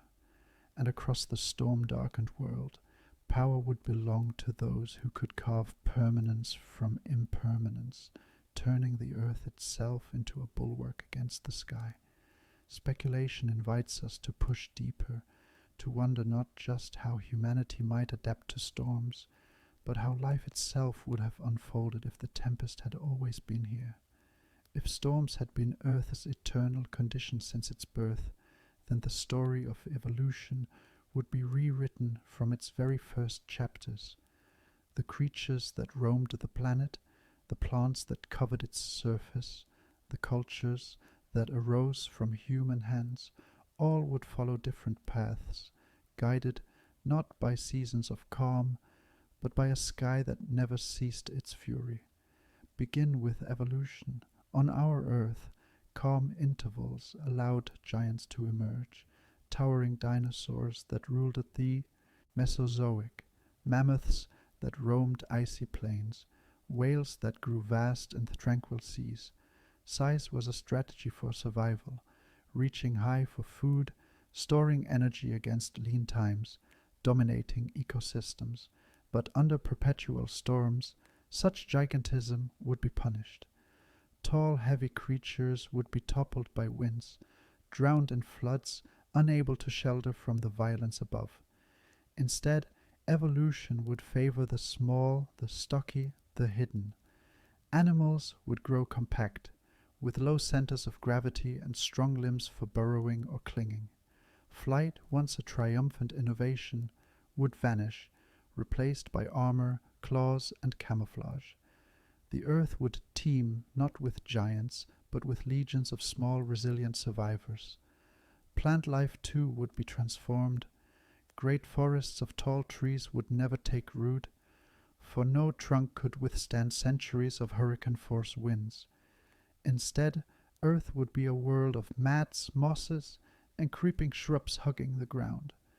Greenery would carpet the land in thick layers, woven tight against erosion, designed to flex and yield under torrents of rain. The landscapes of Earth would look closer to tundras or windswept heaths, strange and alien compared to our towering canopies. This, in turn, would limit the energy available to higher life forms. Without vast forests or fertile plains, food chains would be shorter, ecosystems leaner. Evolution would proceed not toward abundance, but toward efficiency. Civilizations, if they emerged at all, would face immense obstacles. Agriculture, the foundation of every complex society on our Earth, would be fragile or impossible in the open air. Without seasons of calm to nurture crops, without reliable soils to sustain planting, humanity's ancestors might never find the stability required to settle. Communities would remain nomadic, scavenging storm-resistant plants, fishing in turbulent waters, hunting compact animals that darted between floods. Writing, architecture, and large-scale trade would lag centuries, even millennia, behind our timeline. The great leaps of technology that arose from stored surpluses and stable cities might never come. Speculatively, if storms had always been there, advanced societies might never have formed. Humanity itself might not have become the creature we know. Intelligence evolves under pressure, but it also requires opportunity, time to experiment, to build, to plan beyond survival. Under a sky that never relented, perhaps our species would have remained clever hunters and gatherers, never architects, never scientists, never dreamers of the stars.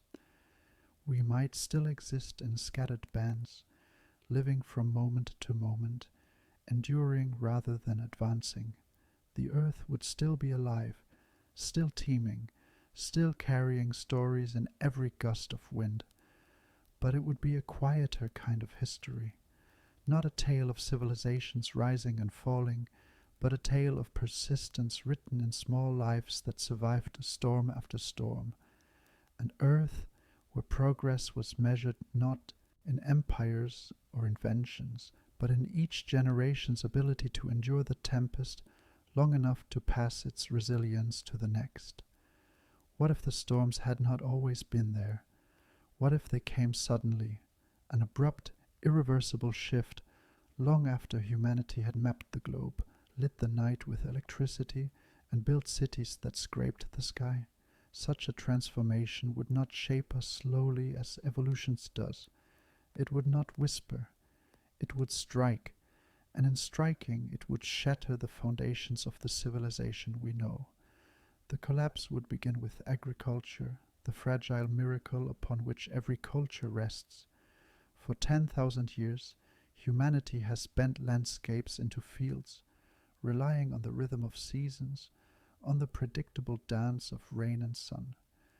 Wheat in Mesopotamia, rice in the Yangtze, maize in the Americas, all thrived under skies that alternated between storm and calm. But if the rains never stopped, if every day brought deluge, those systems would fail almost instantly.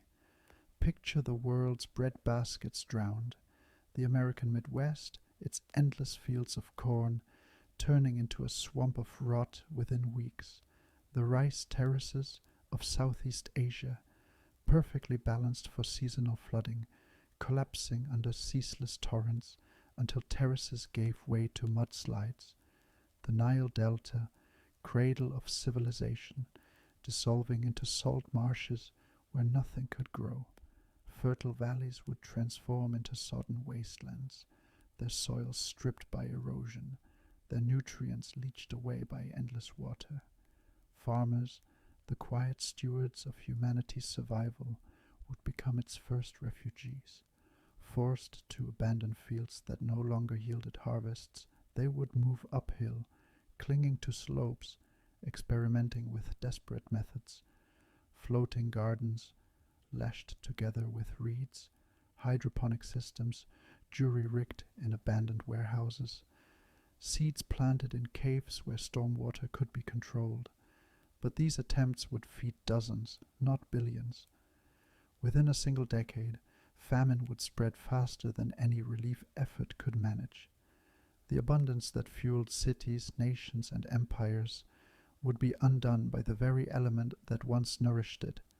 Rain, industry, would follow agriculture into ruin. Factories depend on stability, machines that must stay dry, power systems that must remain intact, roads and rails that must endure. In the age of storms, none of these could survive. Lightning would strike power grids into uselessness. Transformers would explode. Towers would buckle. Roads would vanish beneath landslides. Bridges collapsing as rivers swelled into seas.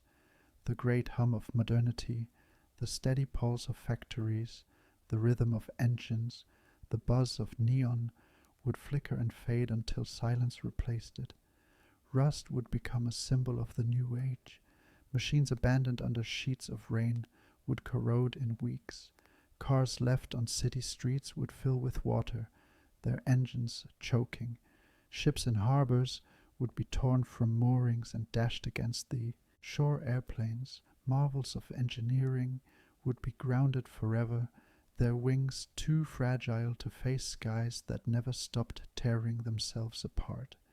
Humanity's vast architecture of progress would rot like wood left too long in water. The collapse of trade would be the most violent unraveling of all. In our world, oceans have been highways, their calm stretches allowing the exchange of goods, knowledge, and culture. In the storm age, they would become impassable walls. Waves hundreds of feet high would swallow ships whole. Harbors would no longer offer sanctuary. Every inlet would be churned into a trap, every coastline scoured by storm surges. Air travel, our last bridge, would fail just as quickly. No jet could climb above winds that howled across continents. No helicopter could hover in a sky that never stopped shaking. Globalization, the invisible web binding nations together, would snap strand by strand. Supply chains would vanish. Nations would turn inward. Africa would not trade with Asia. Europe would not see the Americas. Australia would stand alone, its people stranded on a continent lashed by seas too violent to cross. A species that had once walked on the moon would find itself confined again to its own fragments of land, isolated not by distance but by water. Cities, the symbols of human ambition, would not endure long. Skyscrapers were built for wind, yes, but not for centuries of unbroken gales. Glass facades would shatter, windows ripped away, until towers stood like jagged teeth against black skies. Streets would fill with rivers, then seas, as storm drains backed up and reservoirs overflowed.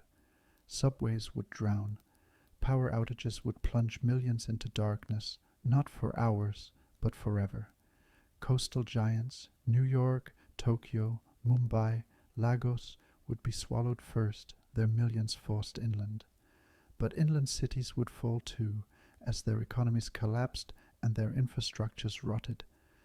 The result would be a great scattering. Humanity would not vanish, but it would fracture.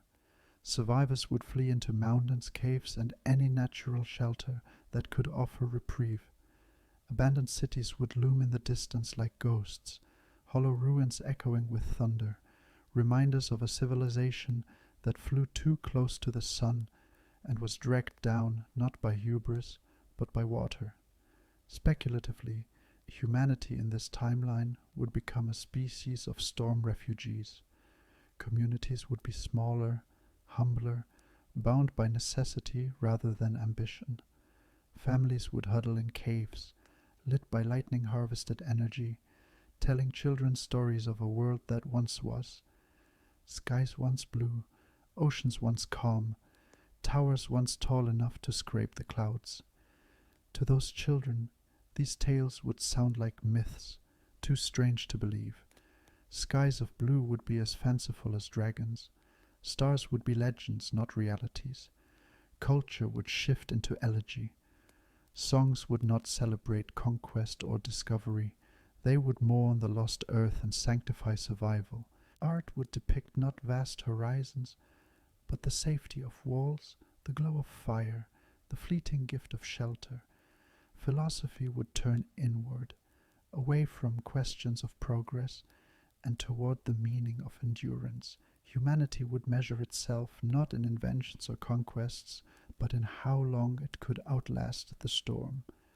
In the speculative history, our global civilization, the satellites, the skyscrapers, the glowing grids of light seen from orbit, would dissolve into fragments, but the story of humanity would not end. It would be rewritten. From ashes and water, smaller cultures would rise, bound less by ambition than by humility, less by conquest than by endurance. The storm would take the earth we knew, but it would leave us with a new question, not how far can humanity go, but how long can humanity last? When imagining a world where storms never cease, our gaze is inevitably pulled beyond Earth, outward to the gas giant Jupiter, a planet that embodies the very concept of permanent storm. At its heart lies the Great Red Spot, an anti-cyclonic vortex so massive that it could swallow Earth whole, a storm that has raged for at least 4 centuries, and perhaps millennia longer. For astronomers, it appears as a swirling crimson oval framed by Jupiter's striped bands of cloud, but for storytellers it is something more profound. A vision of what happens when storms cease to be fleeting weather, and instead become a planet's identity. Jupiter is not a world of balance. It is a world of chaos sustained. Where Earth's storms are moderated by oceans and broken by continents, Jupiter has neither. It spins rapidly, whipping its atmosphere into belts of jet streams that never relent. It lacks solid ground, meaning storms cannot dissipate their energy against mountains or valleys. Heat rising from its core fuels the atmosphere continuously, feeding vortex after vortex. In such conditions, storms are not temporary interruptions. They are permanent features, sculpted by forces that never rest. The Great Red Spot, therefore, is not a storm passing over Jupiter. It is Jupiter. If Earth were cursed with storms that never ended, it would drift toward this Jovian reality. No longer a terrestrial planet defined by continents and oceans, it would become a smaller mimic of its gas giant cousin, a hybrid world where atmosphere ruled over geology, and the storm was no longer on the planet, but indistinguishable from the planet itself. The line between landscape and weather would blur until it vanished. From orbit, such an Earth would appear transformed. Today, astronauts describe our home as a blue marble, its surface marked by swirling whites of clouds, browns of continents, greens of forest, and golds of desert, but under permanent superstorms, that mosaic would dissolve. The greens and golds would vanish, drowned beneath constant cloud cover. The oceans, once vast mirrors of blue, would churn into belts of grey-green cyclone. The whites of clouds would no longer appear as passing veils, but as permanent blankets, layered in endless towers of thunderhead. The planet's identity would change from diversity to turbulence, from a world of contrasting ecosystems to a single global storm system. The haunting truth lies in the comparison. Jupiter's storm has endured for centuries without fading. Earth's most powerful hurricanes, by contrast, last only weeks. The difference is balance. Our planet has always known pause. Seasons alternate. Oceans redistribute heat. Landscapes disrupt wind. But if those checks failed, if imbalance became permanent, then storms would cease to fade. They would become equilibrium. The new steady state of the Earth would be unrest itself. Speculatively, this would alter how humanity thought of its own world. Earth would no longer be understood as stable ground beneath a shifting sky. The sky would become the ground, the true face of the planet. Landscapes would lose their primacy. The storm would define existence. Cultures might stop thinking of themselves as earthbound beings and instead see themselves as dwellers of atmosphere, creatures whose true environment was not soil or stone, but cloud, wind, and lightning. Our mythology and philosophy would redefine Earth not as the land beneath our feet, but as the storm that surrounds us. And to outsiders, to hypothetical alien astronomers watching from afar, Earth would no longer appear as the jewel-toned cradle of life. It would appear as a storm world, a smaller cousin of Jupiter. Its blues and greens would be hidden beneath veils of motion, its defining signature a churning, restless skin. It would not be remembered for its forests or deserts, but for its cyclones, features that were no longer flaws, but the essence of its planetary character. The lesson of Jupiter is not merely scientific, it is existential. A storm that never ends is not destruction. It is identity. For Jupiter, the Great Red Spot is as much a landmark as our Himalayas or the Amazon. If Earth bore its own permanent storms, They too would become landmarks, woven into our understanding of the planet itself. Earth would cease to be the blue marble. It would be the storm planet, not in size but in spirit, a world whose essence was motion, fury, and endurance. When you lift your eyes past Jupiter and let them drift into the star-thick dark, you find other worlds that already live with the weather we are only imagining. In the last few decades, astronomers have catalogued thousands of exoplanets, and many of them seem to wear permanent storms-like armor, belts of wind that never slacken, cloud tops that never clear, atmospheres that churn as if the planet itself were a lung inhaling and exhaling forever. They are distant, yes, and different in 100 ways, but they show a pattern that's hard to ignore. Where imbalance rules, storm is not an event, it is the climate. Consider a tidally locked world, the kind that keeps one face always turned toward its star, and the other forever averted. On the day side, light pours down in a constant flood, heating the surface without mercy. On the night side, cold pools in an endless midnight. Between them lies a narrow collar of twilight, a circumference of constant evening, and along that ring, physics writes a single command: move heat. Air rises where it is baked, races toward the dark as high-altitude wind, cools and sinks, then sweeps back along the ground in a return flow. The result is a permanent engine, a planetary conveyor, a storm belt wrapped around the world's waist and cinched tight. Hurricanes are not guests there. They are residents with fixed addresses, fed by a gradient that never relaxes. Walk a little further into the catalogue, and you meet the hot giants, gas worlds, hugging their stars so closely that their years are days, and their skies glow with the light of a perpetual dawn.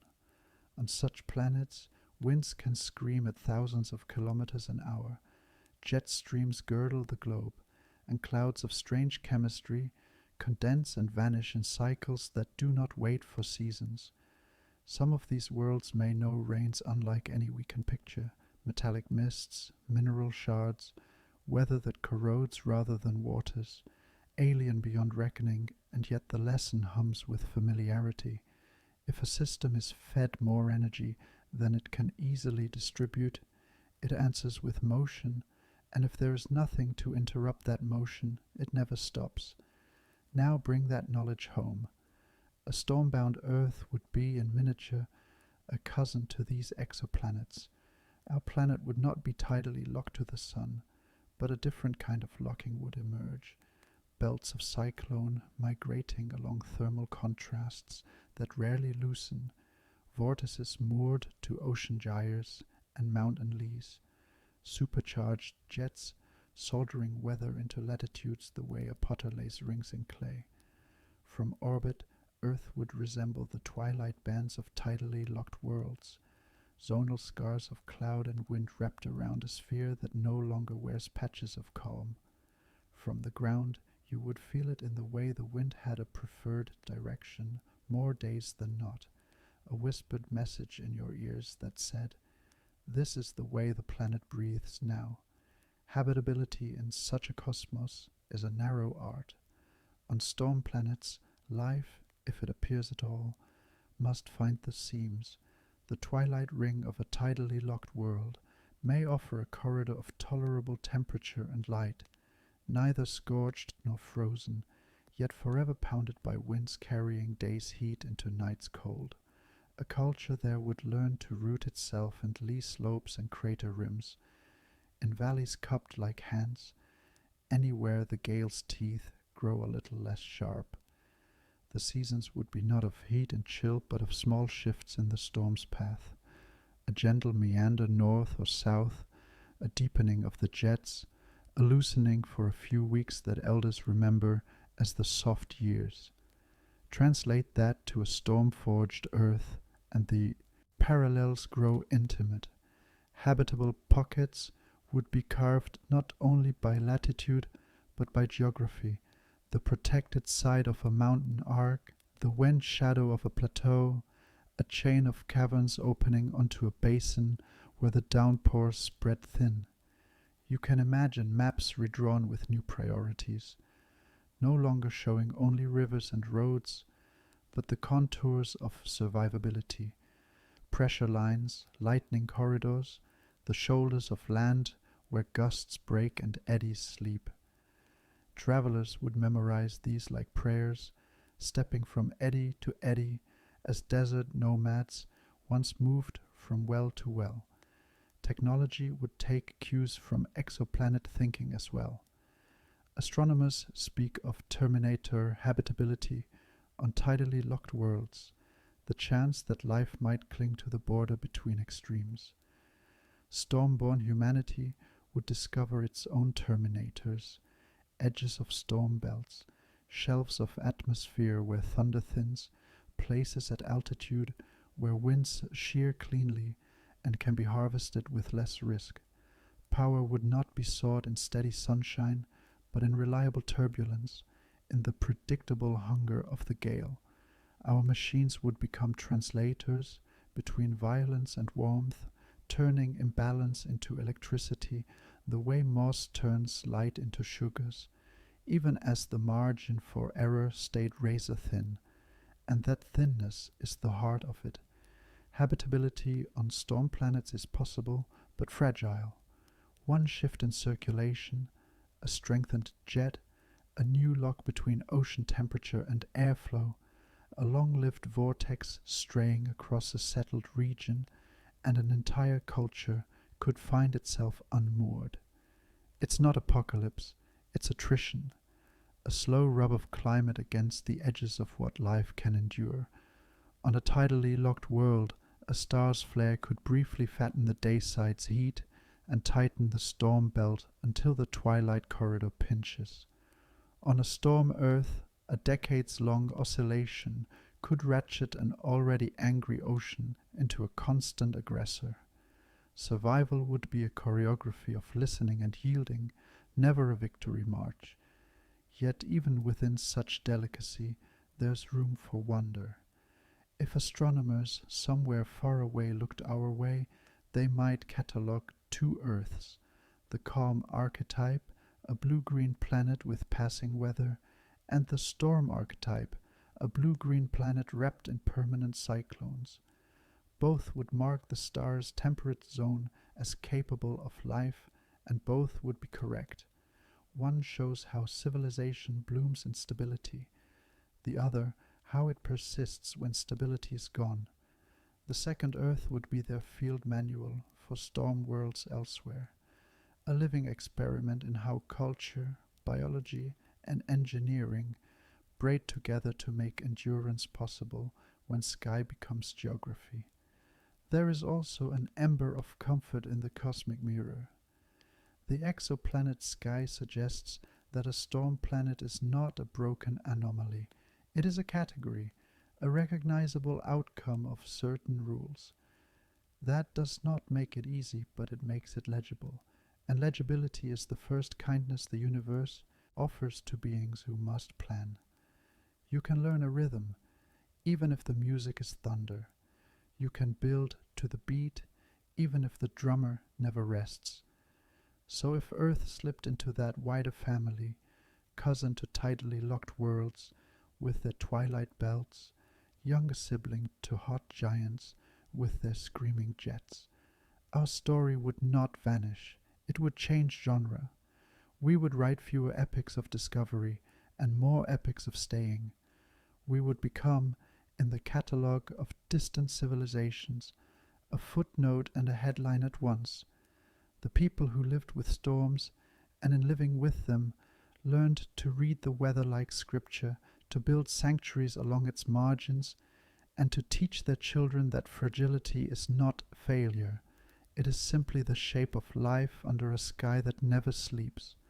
If storms never ceased, then knowledge itself would be shaped by the ceiling. On our Earth, science has always been about horizons, looking outward, reaching beyond, lifting eyes to the sky. Astronomy was one of our first sciences. Before written language, humans tracked the stars. Constellations became calendars, guiding the planting of fields and the movement of caravans.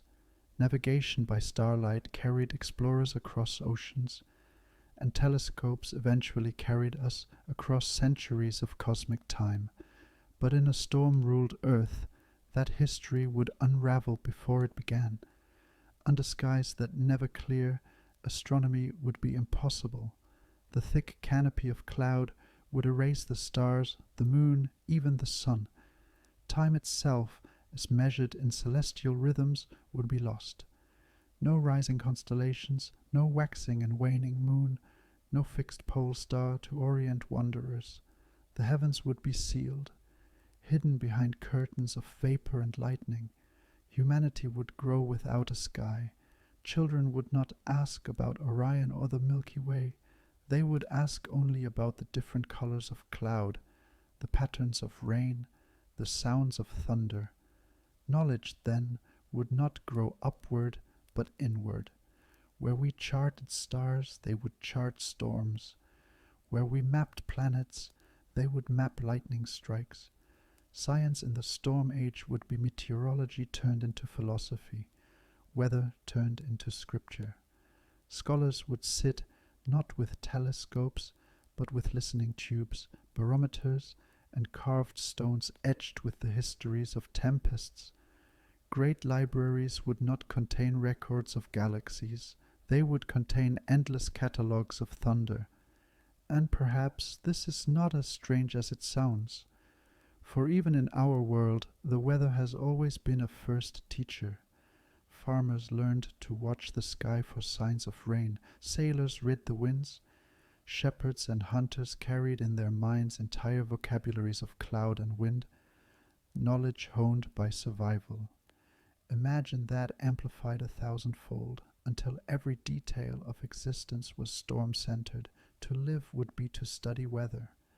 To endure would be to predict it. Speculatively, whole sciences might have developed around the mastery of turbulence. Imagine guilds of storm readers, their traditions passed down not in universities, but in cavern halls, each one trained to interpret the storm's voice. Their instruments would be tuned not to stars, but to pressure changes, wind resonance, the faint flicker of distant lightning. Where we build physics from falling apples and spinning wheels, they might have built physics from whirlwinds and rainwater, theories tested not in laboratories, but in the open air beneath flashing skies. The eternal storm ceiling would also redirect invention. Without astronomy, there would be no Copernicus, no Galileo, no Kepler. Humanity might never learn of planets' orbits or galaxies. The universe beyond the clouds would be unknowable.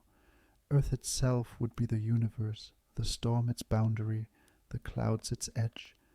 To ask what lay beyond would be an act of imagination, perhaps even heresy, and yet, confined though they were, their sciences might still reach astonishing depths. Instead of calculating trajectories of stars, they would calculate the spirals of cyclones. Instead of charting lunar phases, they would chart rainfall cycles. The mathematics of chaos would become their guiding light, fractals and turbulence replacing the geometry of orbits. And this raises a haunting question. What does it mean for knowledge to be stunted?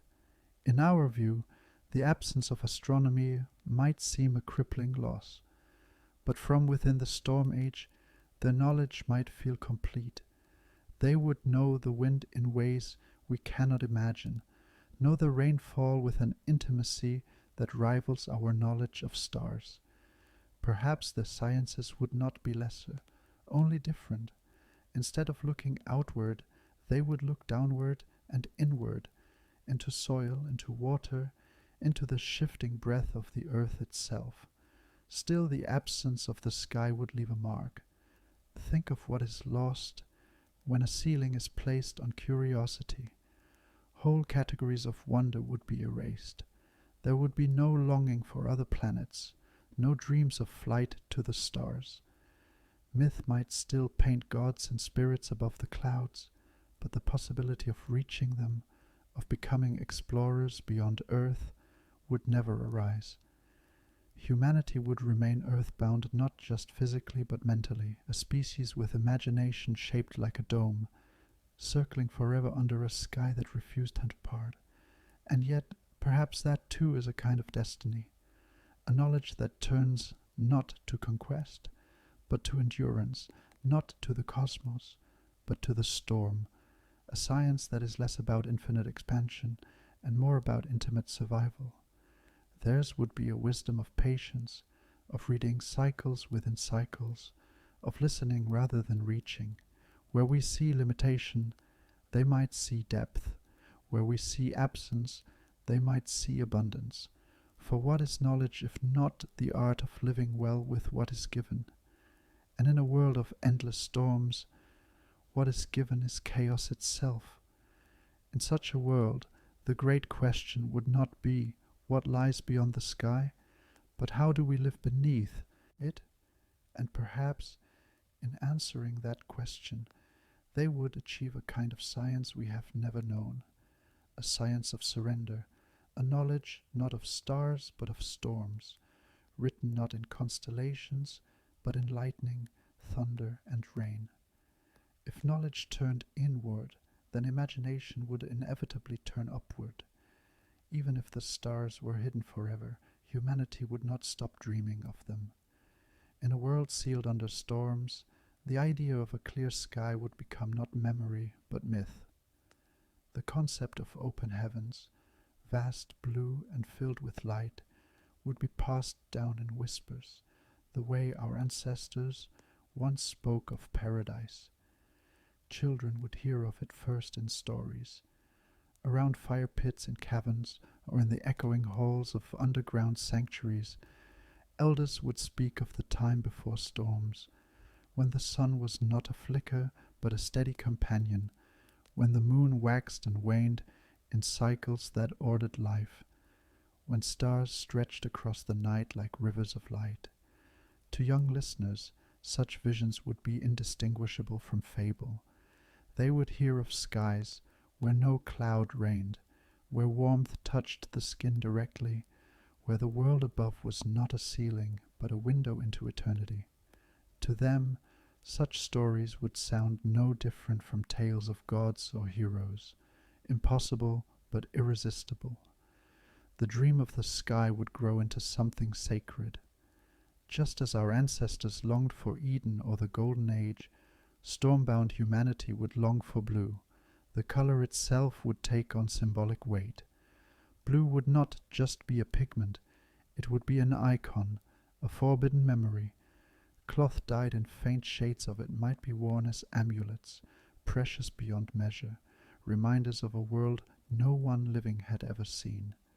Murals carved into cavern walls might depict skies of pale azure above mountains and rivers, not as records, but as visions, a visual prayer for what lay hidden, and stars, what greater absence could there be? For us they have been compasses, calendars, and canvases for imagination. For storm-trapped humanity they would be legend. Astronomy would not exist as a science but as a faith. Priests might speak of lights beyond the cloud, eternal fires burning in darkness. Some cultures might imagine them as ancestors watching from above, their glimmers hidden by the storm but never extinguished. Others might believe that the storm itself was a prison, keeping humanity from returning to its true home among the stars. Speculatively, whole mythologies could form around the longing for an unbroken sky. Prophets might arise claiming visions of the heavens, dreams in which the clouds parted to reveal sun and moon. Cults could spring up dedicated to finding places where the storm weakens, where a faint glow filters through. Journeys to high peaks or rare calms might become pilgrimages, not for practical survival, but for glimpses of the impossible, a crack in the storm, a hint of the forgotten firmament. Even a brief break in the clouds would be seen as a miracle, recorded and celebrated for generations. The dream would also shape art. Songs would be written not about what is seen, but about what is missed. Instruments would echo thunder, but yearn for silence.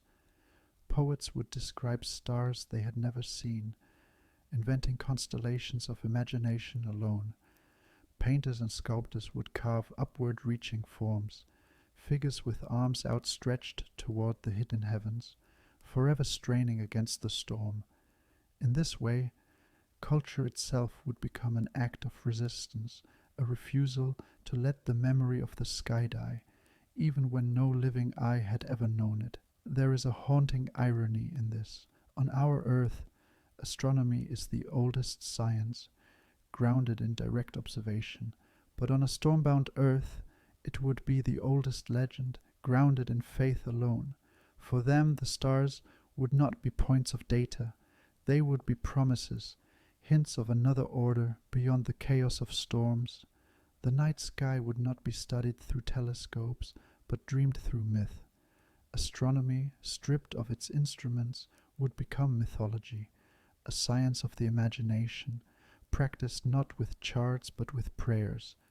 And yet this dream of the sky would carry a strange power. It would be more than nostalgia, it would be hope. Beneath endless clouds, to believe in stars is to believe in more than storms, to believe that beyond the chaos there is still order, still beauty, still permanence. Even if never proven, the idea itself would be enough to sustain generations. Just as our ancestors painted bison on cave walls, not because they saw them every day, but because they believed in their return, so too would storm-bound humanity paint skies of blue and stars of white, not because they knew them, but because they dreamed them. Speculatively, the dream could even drive survival. People might endure not only for food and shelter, but for the possibility, however faint, that one day somehow the clouds might break. Perhaps rituals would be built around this promise. Chants, festivals, sacrifices meant to coax the storm into parting. 1,000 generations might wait in vain, but still they would wait, because waiting itself becomes a reason to live. And if by chance the clouds ever did part, even for a heartbeat, the revelation would be world-shattering. The first glimpse of stars would not be science, it would be apocalypse and salvation in one. For a humanity shaped by storms, to see the sky would be to see the face of God. If the dream of the sky gave humanity hope, then the philosophy of chaos would give it perspective.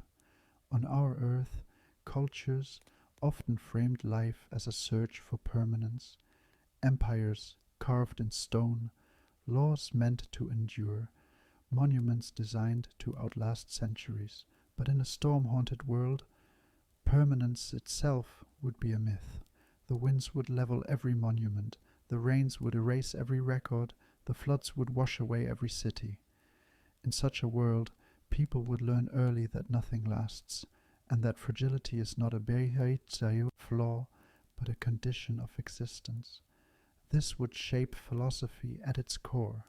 Instead of asking how to build forever, people would ask how to live within the temporary. To live in the storm age would be to accept loss not as tragedy, but as rhythm. Just as waves crash and retreat, so too would homes, harvests, and even lives come and go, swept away in cycles beyond control. Where we often imagine progress as a ladder climbing higher and higher, storm philosophers might imagine it as a circle, a wheel of building and breaking, creating and erasing, where meaning comes not from permanence but from participation in the cycle itself. Religions might echo this acceptance. Faiths born of storms would teach not eternal preservation but eternal renewal. Just as lightning destroys and fertilizes, as rain drowns and gives life, so too would human lives be seen as sparks within a larger, turbulent pattern. Death would not be seen as an end, but as a return to the storm, a scattering of breath into wind, of blood into rain, of flesh into soil carried by flood. Tombs would not be built of stone, for storms would topple them, but of ritual. Songs sung, names spoken, offerings carried into the tempest as gifts to the cycle that rules all. Philosophy in such a world would be pragmatic, grounded not in abstraction, but in survival. Storm philosophers might gather in caverns and debate not the immortality of the soul, but the proper way to live, knowing that tomorrow's flood may erase today's effort. Some might argue for detachment. Build little, cling to nothing, let the storm take what it will. Others might argue for intensity. Live fully in each fleeting moment, burn as brightly as lightning, for permanence is impossible, but brilliance is not. Speculatively, entire cultures might define themselves by how they interpret chaos. One society might embrace stoic humility, teaching its people to bow before the storm, to endure without complaint, to see patience as the highest virtue. Another might cultivate defiance, raising children to shout back at thunder, to see every act of survival as rebellion, every shelter built as a victory against annihilation. Still another might weave joy into the chaos, laughing at destruction as proof of life's unpredictability, celebrating renewal as the storm's gift rather than its curse. Even art would take on the storm's rhythm. In our world, we carve stone monuments, paint frescoes, and write books meant to endure centuries. In a storm world, art would be deliberately impermanent. Songs would be valued more than statues, dances more than temples, carvings in soil, chalk drawings on cavern walls, painted cloth banners hung until the winds shredded them. These would become the favored mediums, not because they lasted, but because they did not. Art would not aim for eternity. It would aim for resonance in the moment, mirroring the storm itself, which never lasted in form, but always endured in motion. The philosophy of chaos would also shape ethics. In our societies, morality is often tied to permanence, the legacy one leaves, the stability one builds. In storm societies, morality might hinge on contribution within cycles. The good person would not be the one who leaves monuments, but the one who feeds neighbors during floods, who teaches children how to read the winds, who sings songs that remind people they are not alone when thunder shakes the earth. Right action would be measured not by what survives centuries, but by what sustains community in the here and now. Speculatively, this might produce a wisdom alien to us but powerful in its own right, a philosophy that does not resist impermanence but embraces it. Where we seek to defy time, they would learn to dance with it. Where we mourn the breaking of structures, they would celebrate the chance to begin again. For them, destruction would not be the enemy of meaning. It would be the proof that meaning lies elsewhere, in endurance, in renewal, in the fleeting sparks of connection made under skies that never rest. And perhaps in this way, the storm would teach a deeper truth, that permanence is an illusion, even in our calmer world. Empires fall, monuments crumble, stars themselves burn out. What storm-bound humanity would learn early, we often learn late, that fragility is not weakness, but the condition of all things. To live well is not to outlast the storm, but to live fully within it. A world of endless storms would not be a world of conquest. It would not be the earth of empires stretching across continents, nor of fleets stitching seas together, nor of monuments daring to pierce the sky. It would be a world of endurance, of people learning not to master chaos, but to breathe within it. Every culture, every invention, every prayer would be shaped by the knowledge that calm would never come, that stability was not a gift to be expected, but a fantasy whispered in stories. The central question then is simple yet haunting. Would humanity adapt, or would it be broken? History suggests both. We are a species of resilience, but also of ambition. Could we truly lay aside the urge to build for eternity, to dream of permanence, to leave marks on the earth that last beyond us? Or would the storm grind us down until humility replaced ambition, until endurance itself became the highest art? Would we learn to thrive in the cycles of destruction and renewal, or collapse, unable to bend enough without breaking? Picture it now, a storm-torn earth, its surface lashed by winds that never rest, its seas boiling into chaos, its skies never parting, and beneath that chaos, hidden from the fury above, faint glows pulse in the dark. Underground cities, carved into stone, lit by the borrowed fire of lightning, hum quietly. In their chambers, people sing, teach, remember, and endure. Above them the storm rages on, eternal and unyielding. Below, humanity glimmers like a constellation buried in the earth, a fragile light, against an endless tempest. In the end, the storm would not only shape our world, it would shape us, and perhaps the truest legacy of such an earth would be this, that in the face of unending chaos, survival itself is triumph, and the smallest glow in the darkness can be enough to outshine the fury of the skies.